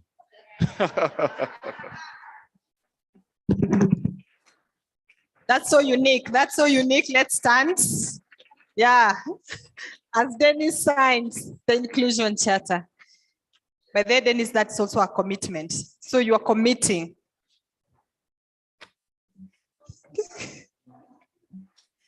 Okay, he said that we can now sit down. Asante sana, Dennis, for that. To quickly allow Bina Maseno to speak to us, and then she will be followed closely by Sarah Kamau. I know we have very many speakers, but please allow me to just give 2 minutes to each speaker. So from UDPK, Sarah, to follow. Good morning, everyone. Good morning once again. Please help me appreciate all the effort that has gone into putting this event together. Thank you so much, Contrast and team. My name is Bina Maseno. I serve at Badili Africa and also have the opportunity to serve at the IBC Women Coordinating Committee. And I think I had the High Commission talking about supporting Miss President. I am also in the Miss President Academy, and I hope we clinch the top seat at the Miss President. So I'll still be coming back to ask for votes. Thank you so much for this invitation, and to all the aspirants who are here, especially the female aspirants. We are supporting you, and I'm commending you for actually hanging in there. As a former political aspirant, wacha nisiseme tulianguka ni kura hazikutosha. But I hope that will also won't be the conversation. So thank you again. I think I just want to quickly pick it up from what Zuhura had mentioned, and just quickly paint out 3 scenarios from my experience that can also speak to why the work we are doing is so important. You mentioned about the median age in this country being 19. And I think it's also a challenge to all of us. In whatever we are currently doing, how are we ensuring that this demographic is in the room? I'll tell you why. Last week, we were trying to expand to some of the universities we haven't activated in. And we were in this particular university. Let me not mention the name because some of you actually might be alumni from there. And in a room with 96 young women under 24 years, only 4 were registered voters. 4. So the facilitator called me and said, we had prepared to talk about voting day and preparations on voting day. What do I do? Because the brief your organization sent does not match. Unajua unasikia kwa ground vitu ni different, yeah? Kwa ground, yeah, does not match. Why is this important? It is so sad because I pride myself and I celebrate the fact that I stand on the shoulders of women who are seated here today. You know, that is why I even have this voice. I didn't have to bleed literally so that I can actually have the freedom of expression. It's because of women like you who've gone before us. That is why I even have this particular voice. We're talking about sexual and gender-based violence, and no political party or coalition has made it an agenda in this country. Sexual and gender-based violence is not only a deterrent to women participating actively in political spaces, but it entails significant social and economic costs to women. I think someone from NGEC is going to speak, but I once went through the NGEC report on that, and it costs 16,000 bare minimum for a survivor to get medical-related cost for getting help. It's 16,000. That was a report that was done by NGEC. Yet, we're not even prioritizing it in this election. I've had the opportunity to also just look at how young women were faring on during the political party nomination. We're talking about youth. And I think when we talk about youth, let's look at it and consider how are young women faring on. None of the young women I know actually got the party ticket. I'm talking about some of the counties that we are observing. And even in my own constituency, Nairobi is my county. So even in my own constituency, none of the young women, some of them are my friends, none of them. And sadly is, for majority of the young women who run for political office, they struggle to vie again in the next election. I am an example. Some of my friends didn't even run in this election. Silantoi is not running in this election. Samantha is not running in this particular election. There are many more other young women who are powerful and who ran in the other election, and they're not participating in this election, right? And lastly, when we talk about violence in election, we're currently carrying out a research on violence against female political mobilizers. We never see them.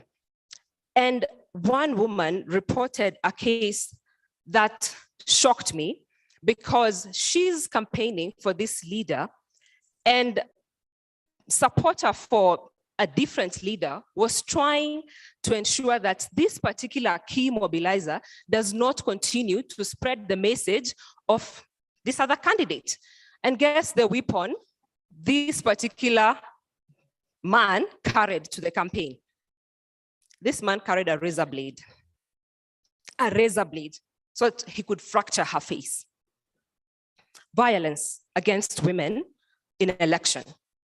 So who are we leaving behind? Because even as we talk about doing door-to-door campaigns, even as we talk about the cost of politics is so high.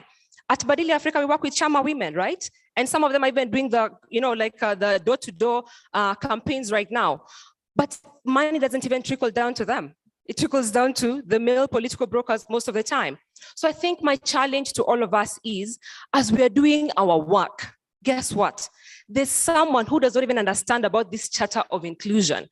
And I think it's up to all of us to ensure the Constitution has provided opportunities for engagement. We have information that is not trickling down to our spaces.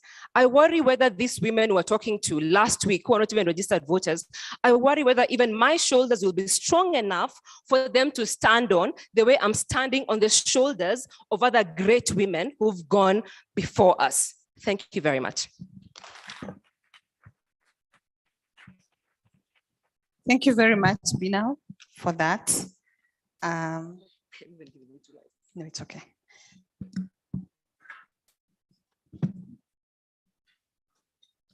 Thank you very much for that. Please allow me to invite Sarah Kariuki from UDPK.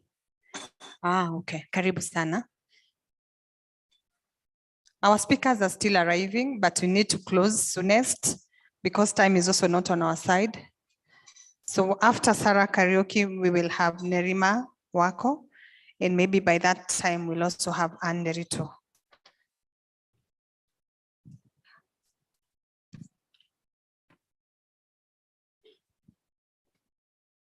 Morning. My name is Sarah Kamau, and I am a member of the United Disabled Persons of Kenya, which is an umbrella body for persons with disabilities in this country. And I would like to say that persons with disabilities have had a road deal when it comes to inclusion, if I may say so. And one of the things, like we are looking at the most current topical issue of elections, like one of the speakers said before, that persons with disabilities in the current government were not represented in about 17 constituencies, county assemblies, which carried on their business as if nothing was not wrong with the constitution of those assemblies. And even we put a case to try and resolve those matters, but it was not resolved positively as we thought. And what I would like to say that it is very important to intentionally think about persons with disabilities, deliberately put them in the programs, deliberately when legislating, remember that there is such a constituency of people who are enabled differently. And if the barriers that the societies have can be removed or made accessible for them to enjoy their rights, for them to enjoy living independently in the society, that their inclusion will be achieved.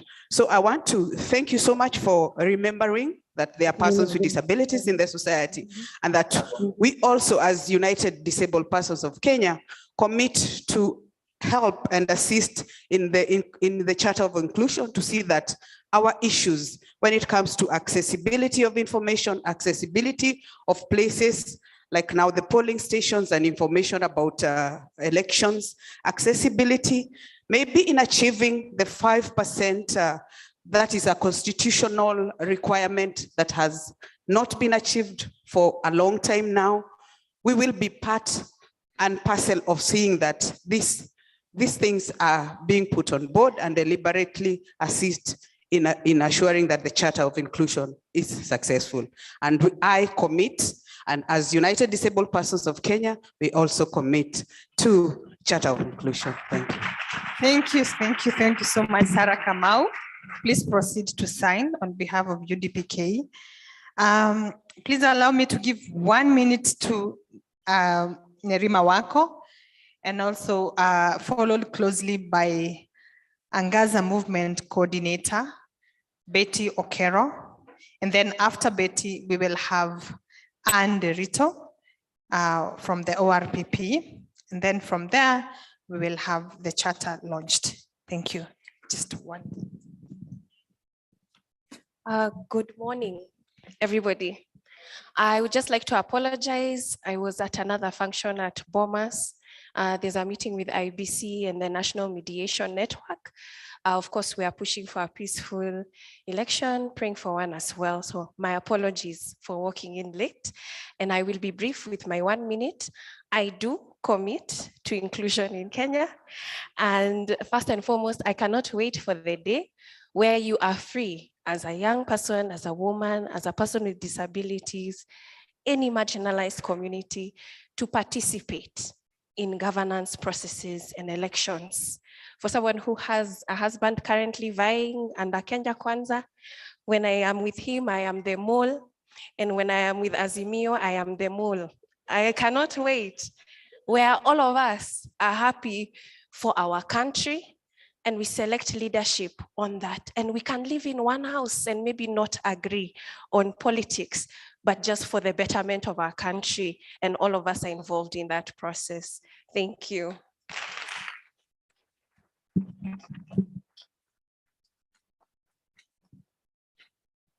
Yeah, we now invite Betty, the coordinator of Angaza Movement.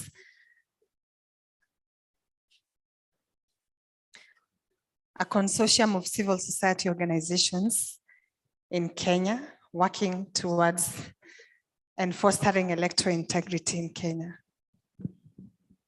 Good morning, everybody. Daisy, congratulations I want to just be so happy that this has come to happen, long overdue. So thank you for everything that you've done. I stand here, and if we all go back to what happened during the COVID season, it explains why inclusion is important. That it is at that time that we recognized just how fatally flawed our development agenda was. And that for the longest, as women have been asking, women, youth, persons with disability have been saying, see me, hear me, speak with me. I am present, recognize, acknowledge. Every single structure that we hoped would give us service delivery failed us during that time. That we were in and we were told we couldn't work, but they didn't recognize that the majority of us were working on the streets. And they said we needed to have clean streets. It wasn't our fault that we couldn't get to work. It was a system that had failed us. And we spoke every single day about it, and they didn't hear. And that when I went to hospital, the UHC refused to work. And so I was told I must go and buy medicine. And we kept saying healthcare is so important, and they never listened to us. And so I had to make a choice between healthcare, a roof over my head, electricity because children had to go online, or food on the table. All those things we're talking about, the development space that we keep talking about, that we need to have our presence there, that we have got to listen to us, it didn't work. And that when we were attacked and we went to the police station, we were told, oh, you go to a gender desk. And we asked, what is a gender desk? And we realized nobody listened to us when we were talking about what it means to be defiled, to be violated. And that a gender desk was about privacy. But what I got over there was ulikuwa wapi. The idea of inclusion is about dignity, it's about respect, it's about humanity. It's about our rights, not as a privilege, but one that recognizes our humanity. So Daisy, congratulations. That we are here today is a sign that things must change. But finally, please remember, it matters who you put in charge to speak for us, to represent us, to give us an opportunity to hear us in policy, in development, in resource. So August 9th, remember, inclusion begins with who it is we put, because that person will listen, will hear, and will see. Congratulations. Thank you so much, Betty. Please sign on behalf of Angaza. And I commit. Yes, commit as Betty and also as Angaza. Thank you so much. We recognize that we were expecting the chair from the NGEC Commission, Kenya National Commission, and also from the CAJ, who are not yet here. They were still saying that they were on their way. We hope that they will find us along the way, but then we can't wait any longer. So before I invite Anne in the next 1 minute, please allow me to allow the Emerging Leaders Foundation to come and commit. They really need to commit on behalf of everyone else from the Emerging Leadership Foundation.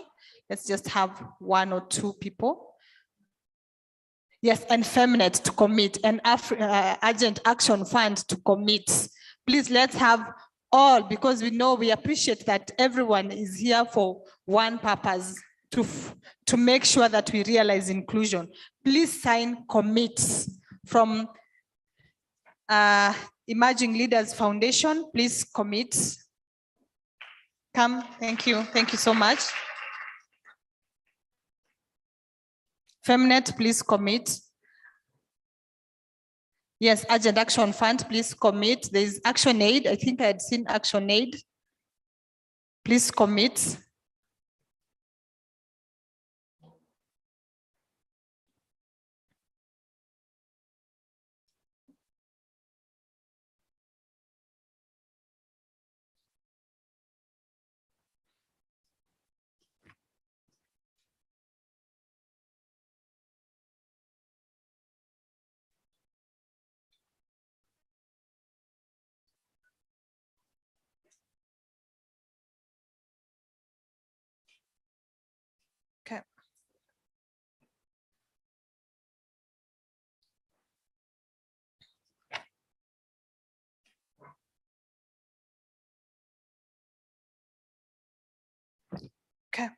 So let's go.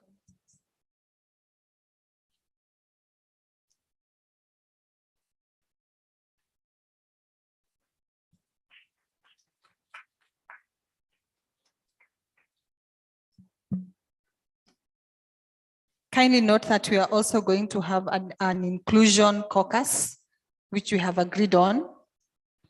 Sorry? Crew Kenya, they're here. Please commit. FIDA, if you're here.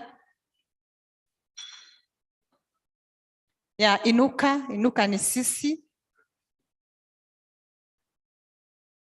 Please let's have everyone, all of us to commit, because this is all about our us.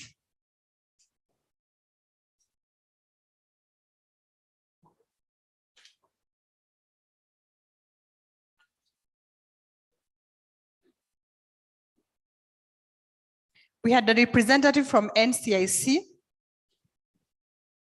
Yes, thank you. Please come and commit.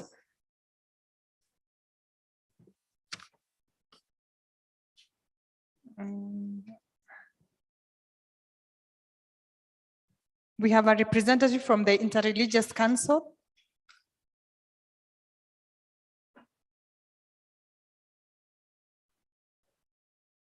Okay.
Eunice from Inuka ni sisi.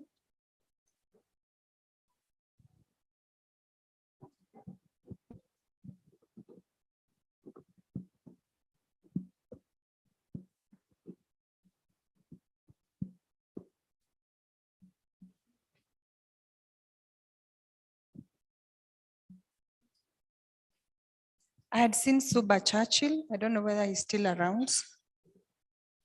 Suba.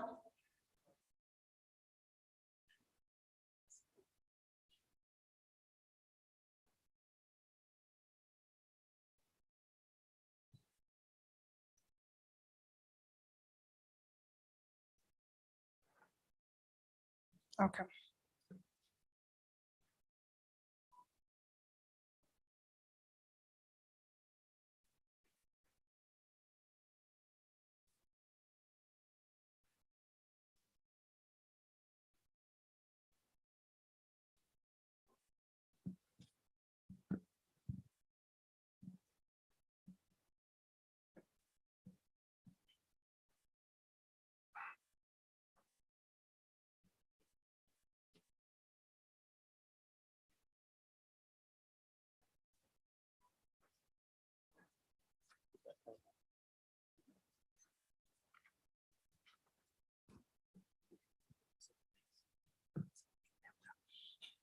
Okay, Elder Josiah, please come and commit.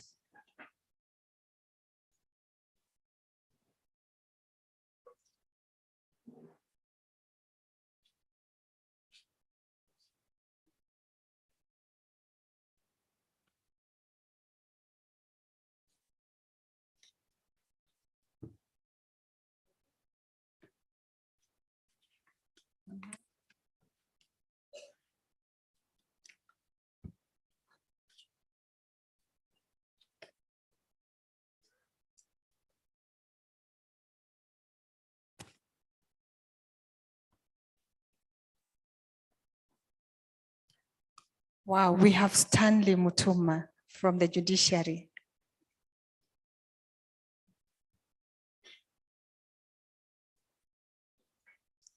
Stan from the judiciary. Yes, yes, I've seen.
Kenya Correspondents Association, please commit.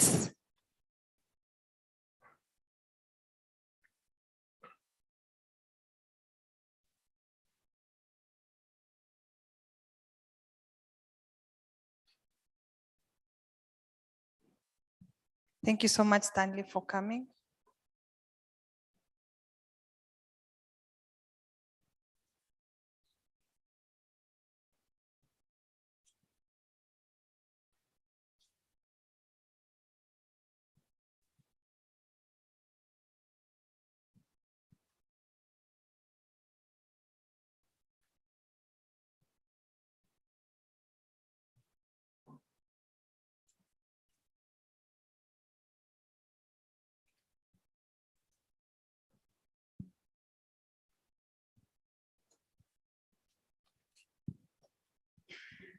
Please go ahead.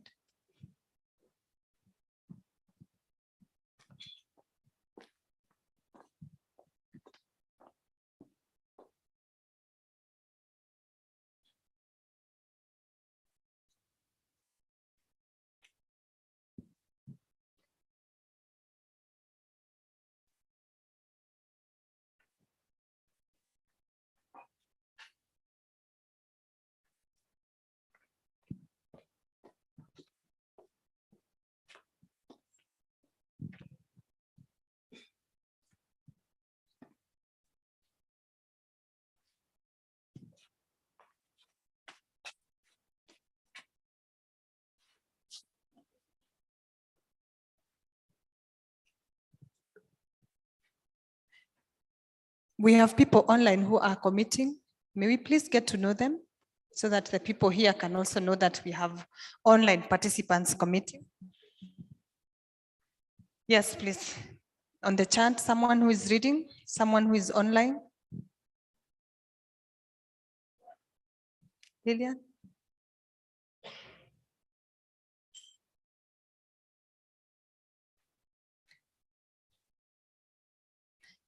As they commit, maybe I can allow Elizabeth Musembi from representing the CAJ to please say a word as we finish we finalize with the commitments, and then you also commit on behalf of CAJ. Please, Karibu.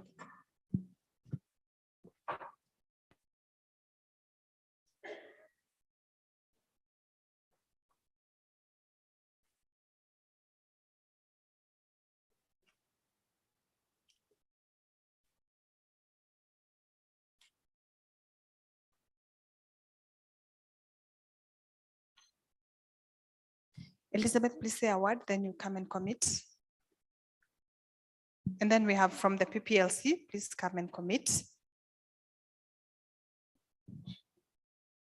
Good morning, everyone. How are you? Osalama. Which one is working? Sorry. Good morning, everyone. Mko salama. As you've heard, my name is Elizabeth Musembi. I work with the Commission on Administrative Justice, commonly referred to as the Office of the Ombudsman. How many have heard of it? Thank you. But let me just do a very short introduction about the office. It's an office that is established by the Constitution under Article 59(4) of the Constitution and Section 3 of the Commission on Administrative Justice Act 2011. And our main mandate is to investigate issues of maladministration.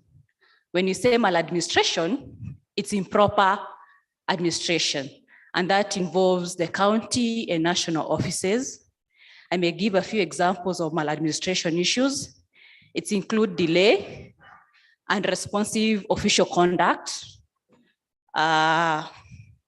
manifest injustice, abuse of office, and this is mainly under the national and county governments. The reason I emphasize on that is that the commission does not have a mandate to investigate private entities under the Commission on Administrative Justice. The only part we investigate private entities when it comes to matters of access to information. Who's heard about access to information? Thank you. Remember, access to information is a right under Article 35 of the Constitution, and that the commission is an oversight body when it comes to access to information. So I was told to say something small about elections and inclusivity. Am I wrong? Oh, thank you. Now, when it comes to elections and inclusivity, we are looking at it as a commission in twofold. One is maladministration issues. We as a commission have been investigating and looking at how public offices and officers, are they abusing their office by using, public resources when they're campaigning? Are they also abusing their offices by doing what is not written under the Constitution and the laws that are put in place in this country? But we can only do that within our legislative acts, that is the Commission on Administrative Justice Act. We also have fair administrative action, that is administrative injustice. Remember, that is also a right under the Constitution. And we look into aspects of violations of the same. People can come to us and they can also go to the courts. What is the advantage of people coming to us? One, it is free. Every service that we offer to Kenyans, it is free. We look into complaints of maladministration issues and allegations of violations of fair administrative action right. So in fact, what I would like to mention is, if you have received an issue that you feel your fair administrative action has been violated, what do we mean by fair administrative action right? It means, for example, if you are an employee of a government agency and you feel that there are certain parameters that was undertaken in an office and it was not adequately addressed or communicated, that is an issue of fair administrative action. I'll give an example. For instance, we received complaints of, I had a disciplinary case and the same was not communicated to me in good time. That is a fair administrative action right that has been violated. So on access to information, what we've been doing as a commission is to ensure that matters on access or requests of access to information from the county governments and national county governments have been responded to. Remember, we have the mandate of review. So if you fail to give out that information as a county and national government, people come to us, we review, and the Access to Information Act has given us powers to give orders to the same. So that is essentially what we are doing. But in essence, we are also seeking to promote good governance because we are a constitutional body like any other constitutional commissions that are established under Chapter 15 of the Constitution. Thank you so much. Thank you. Thank you for coming and also for committing on behalf of CAJ. Please commit by signing to that charter. And then we come to the final speaker, Ms. Anne Nderito, who is the Registrar of Political Parties, a lady who's done so much in her office and still doing to make sure that one, we get to be included in political parties. I don't know whether you know the numbers or the percentages into which women registered as political parties members. She will tell us in few words, but just appreciating that you are doing good. And we hope that in the next election, we will see more women and perhaps even a woman president. I mean, we are so hopeful as Kenyans. So if we continue the way you're doing and what you're doing, and which we hope that we will work with you to make sure that we see to it that women, persons with disabilities, the marginalized groups are not just going to be voters, but also to be voted for. We hope to see that with you, Anne. And we have a lot of hope. Probably we say that you have done something today. So moving forward, we want to see more from you. Karibu sana, please speak to us.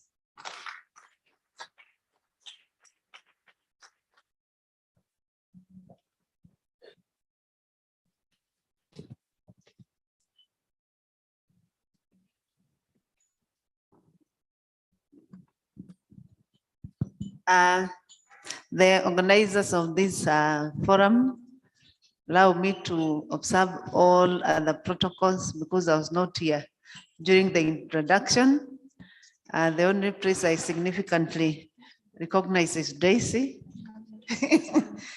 who really went out of her way to organize the chapter. I know she visited us sometimes in our office last year, no, this year actually, and we had a candid discussion about the question of inclusion in this country.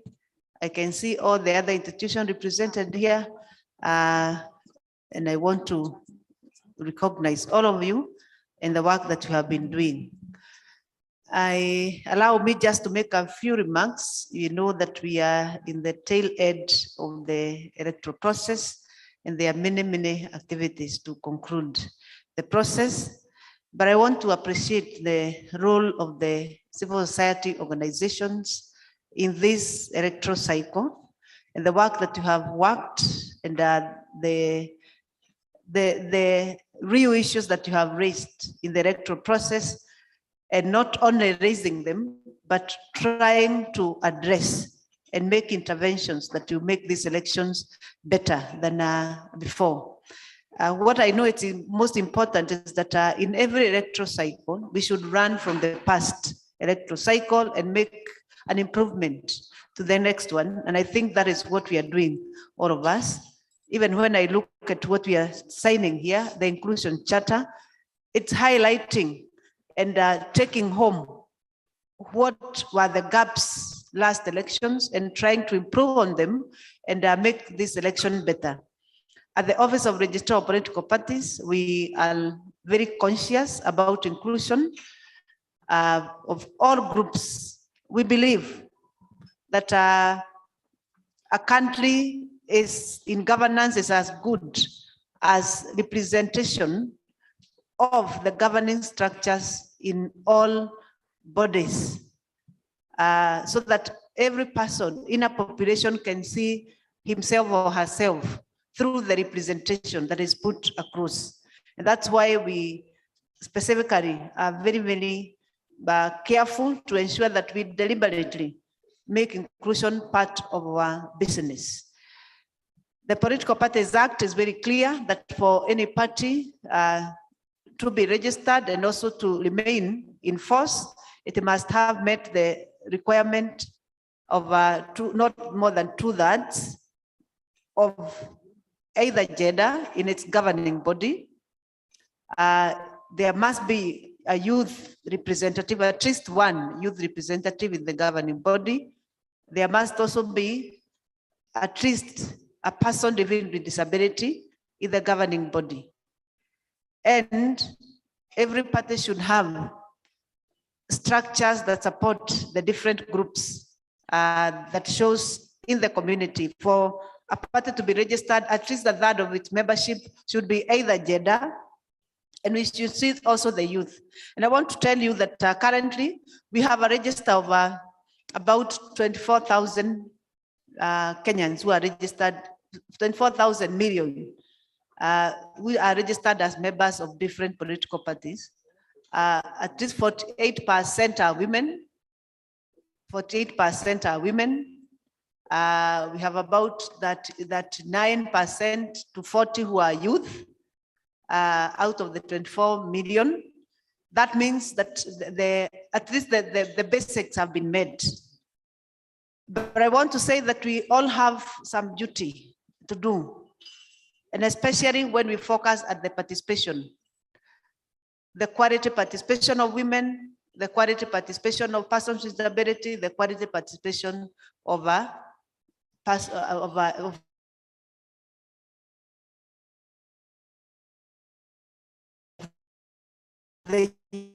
youth.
At the county levels, how will the person with disability be represented? In this electoral cycle, we have seen counties where there were no representation of persons with disability. So how much are we prepared to work around that to ensure that persons with disability are represented? At the county level, women are represented in the gender top-up, and also the youth are the one who are represented. I want to come to really reiterate the importance of the charter and this meeting and the fact that we are talking about inclusion. And inclusion is about all of us. The people who are youth today kindly realize that you shall be older tomorrow. So what you do with your youth today matters a lot. It should not include being used by politician and political bigwigs to cause chaos or violence, because youth unfortunately is a stage. And I was calculating for the youth the other day, you actually only a youth for 17 years only, and after that you start wondering when they are calling for youth, husimami, unaanza kuangalia around. At 35 unasimama kidogo, you think you still, even 36, you are still confused until somebody tells you, sit down, you are no longer a youth. So kindly utilize your youth well, so that we celebrate you as you move to the next stage. Let's all of us start together for inclusion. Thank you very much. And as an institution, we are committed to continue supporting inclusion in this country. Thank you very much. Thank you, Ms. Anne, for that. And as she proceeds to sign, please may I request that all Crown Trust, Kenya Human Rights Commission, UN Women, our consultants, and also the Canadian High Commission, please let's stand there, because we are now going to launch the charter officially. May I request that we all proceed to that corner where we are going to officially now launch. Mr. Kimani, please, let's proceed. Uraia Trust, Femnet, UDPK, UDPK. Yeah, Ms. Anne Derito, please. Yes, yes. IPOA. Please let's all stand there and launch. We may not be there, all of us, but at least let's have a good representation.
I hereby declare the Charter of Inclusion launched. Yeah.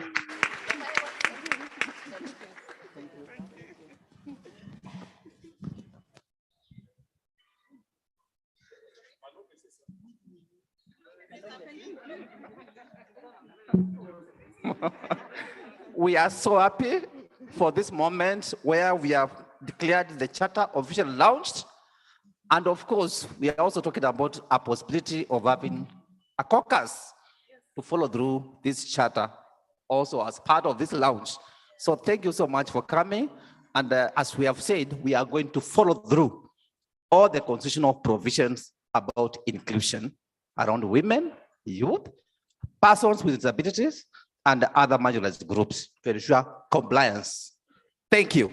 Thank you.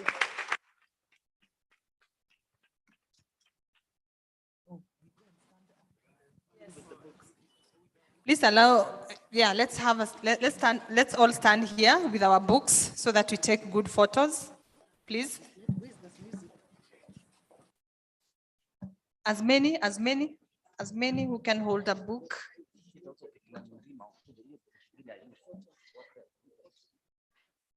Kina Nerima, where are you? The youth, PWDs, I've not seen UDPK. All right, karibuni, karibuni. Please come. Yeah. I've not seen Stanley Mutuma. Yes, yes. Where are these books? Where are these inclusion?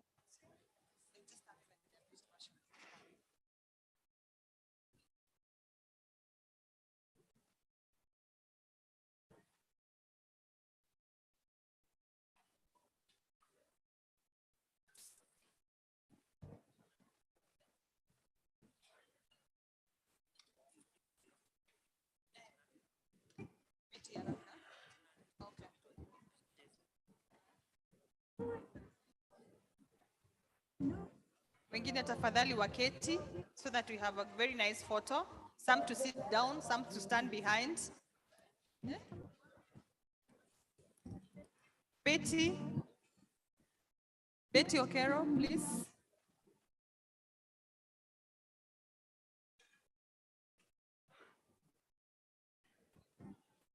Tujipange wengine nyuma, wengine waketi.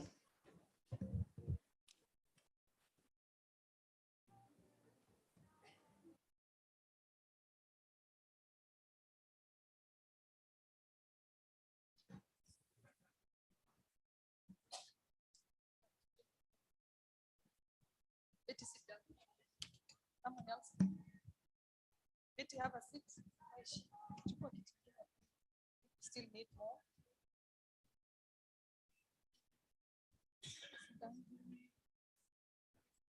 Betty, sit down. Sit down. So we need someone else to sit on the other side. Okay. So Betty, sit on the other side then. She's sitting on the other side. So she's coming. She's coming there to sit.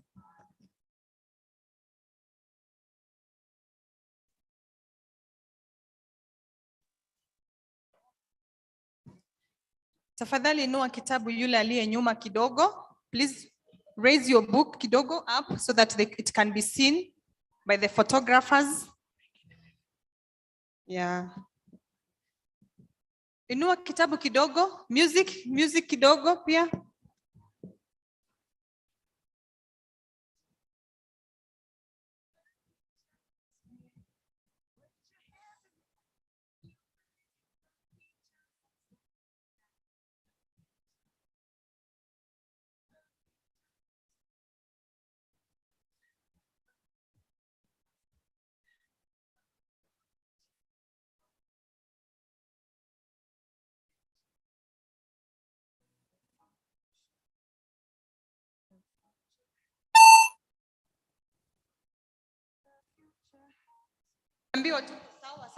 So thank you very much to all of you.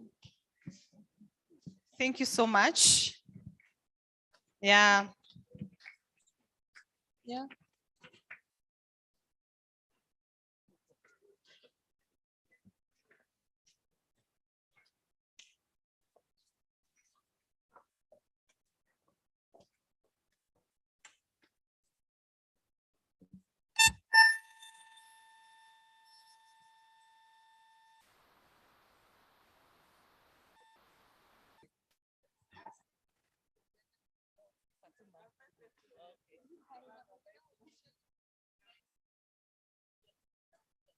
With Davis and Oliver.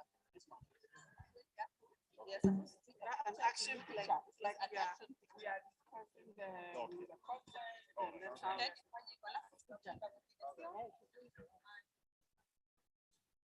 how. Ladies and gentlemen, we have come to the close of this launch today. And I want to take this opportunity to thank all of us to have committed amid very tight schedules, busy moments for Kenya right now. Thank you so much to all of you for coming. Thank you also so much for the developing partners.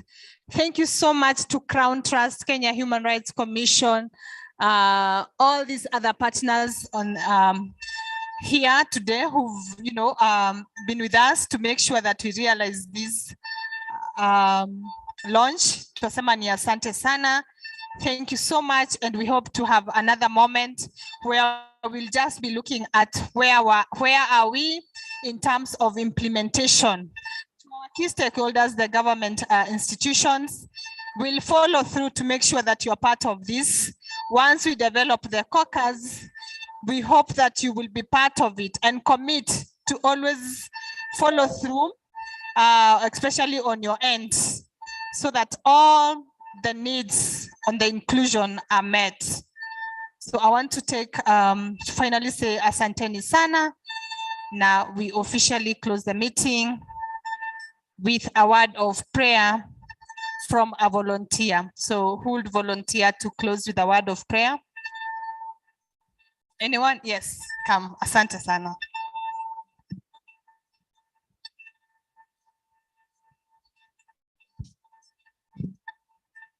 Should we raise?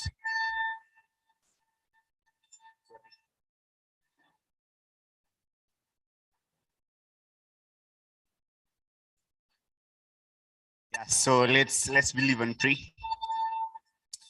Almighty God, we come before you at this particular time, saying thank you, God, for the gift of life that you've given us, and even God for an opportunity, Lord, to launch this charter.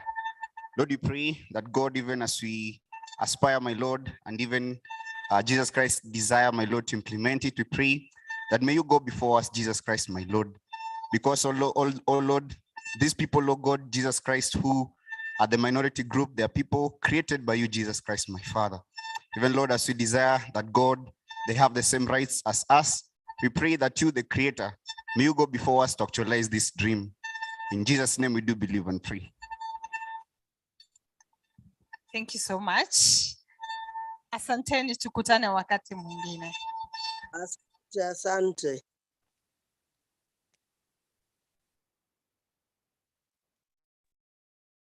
Bye.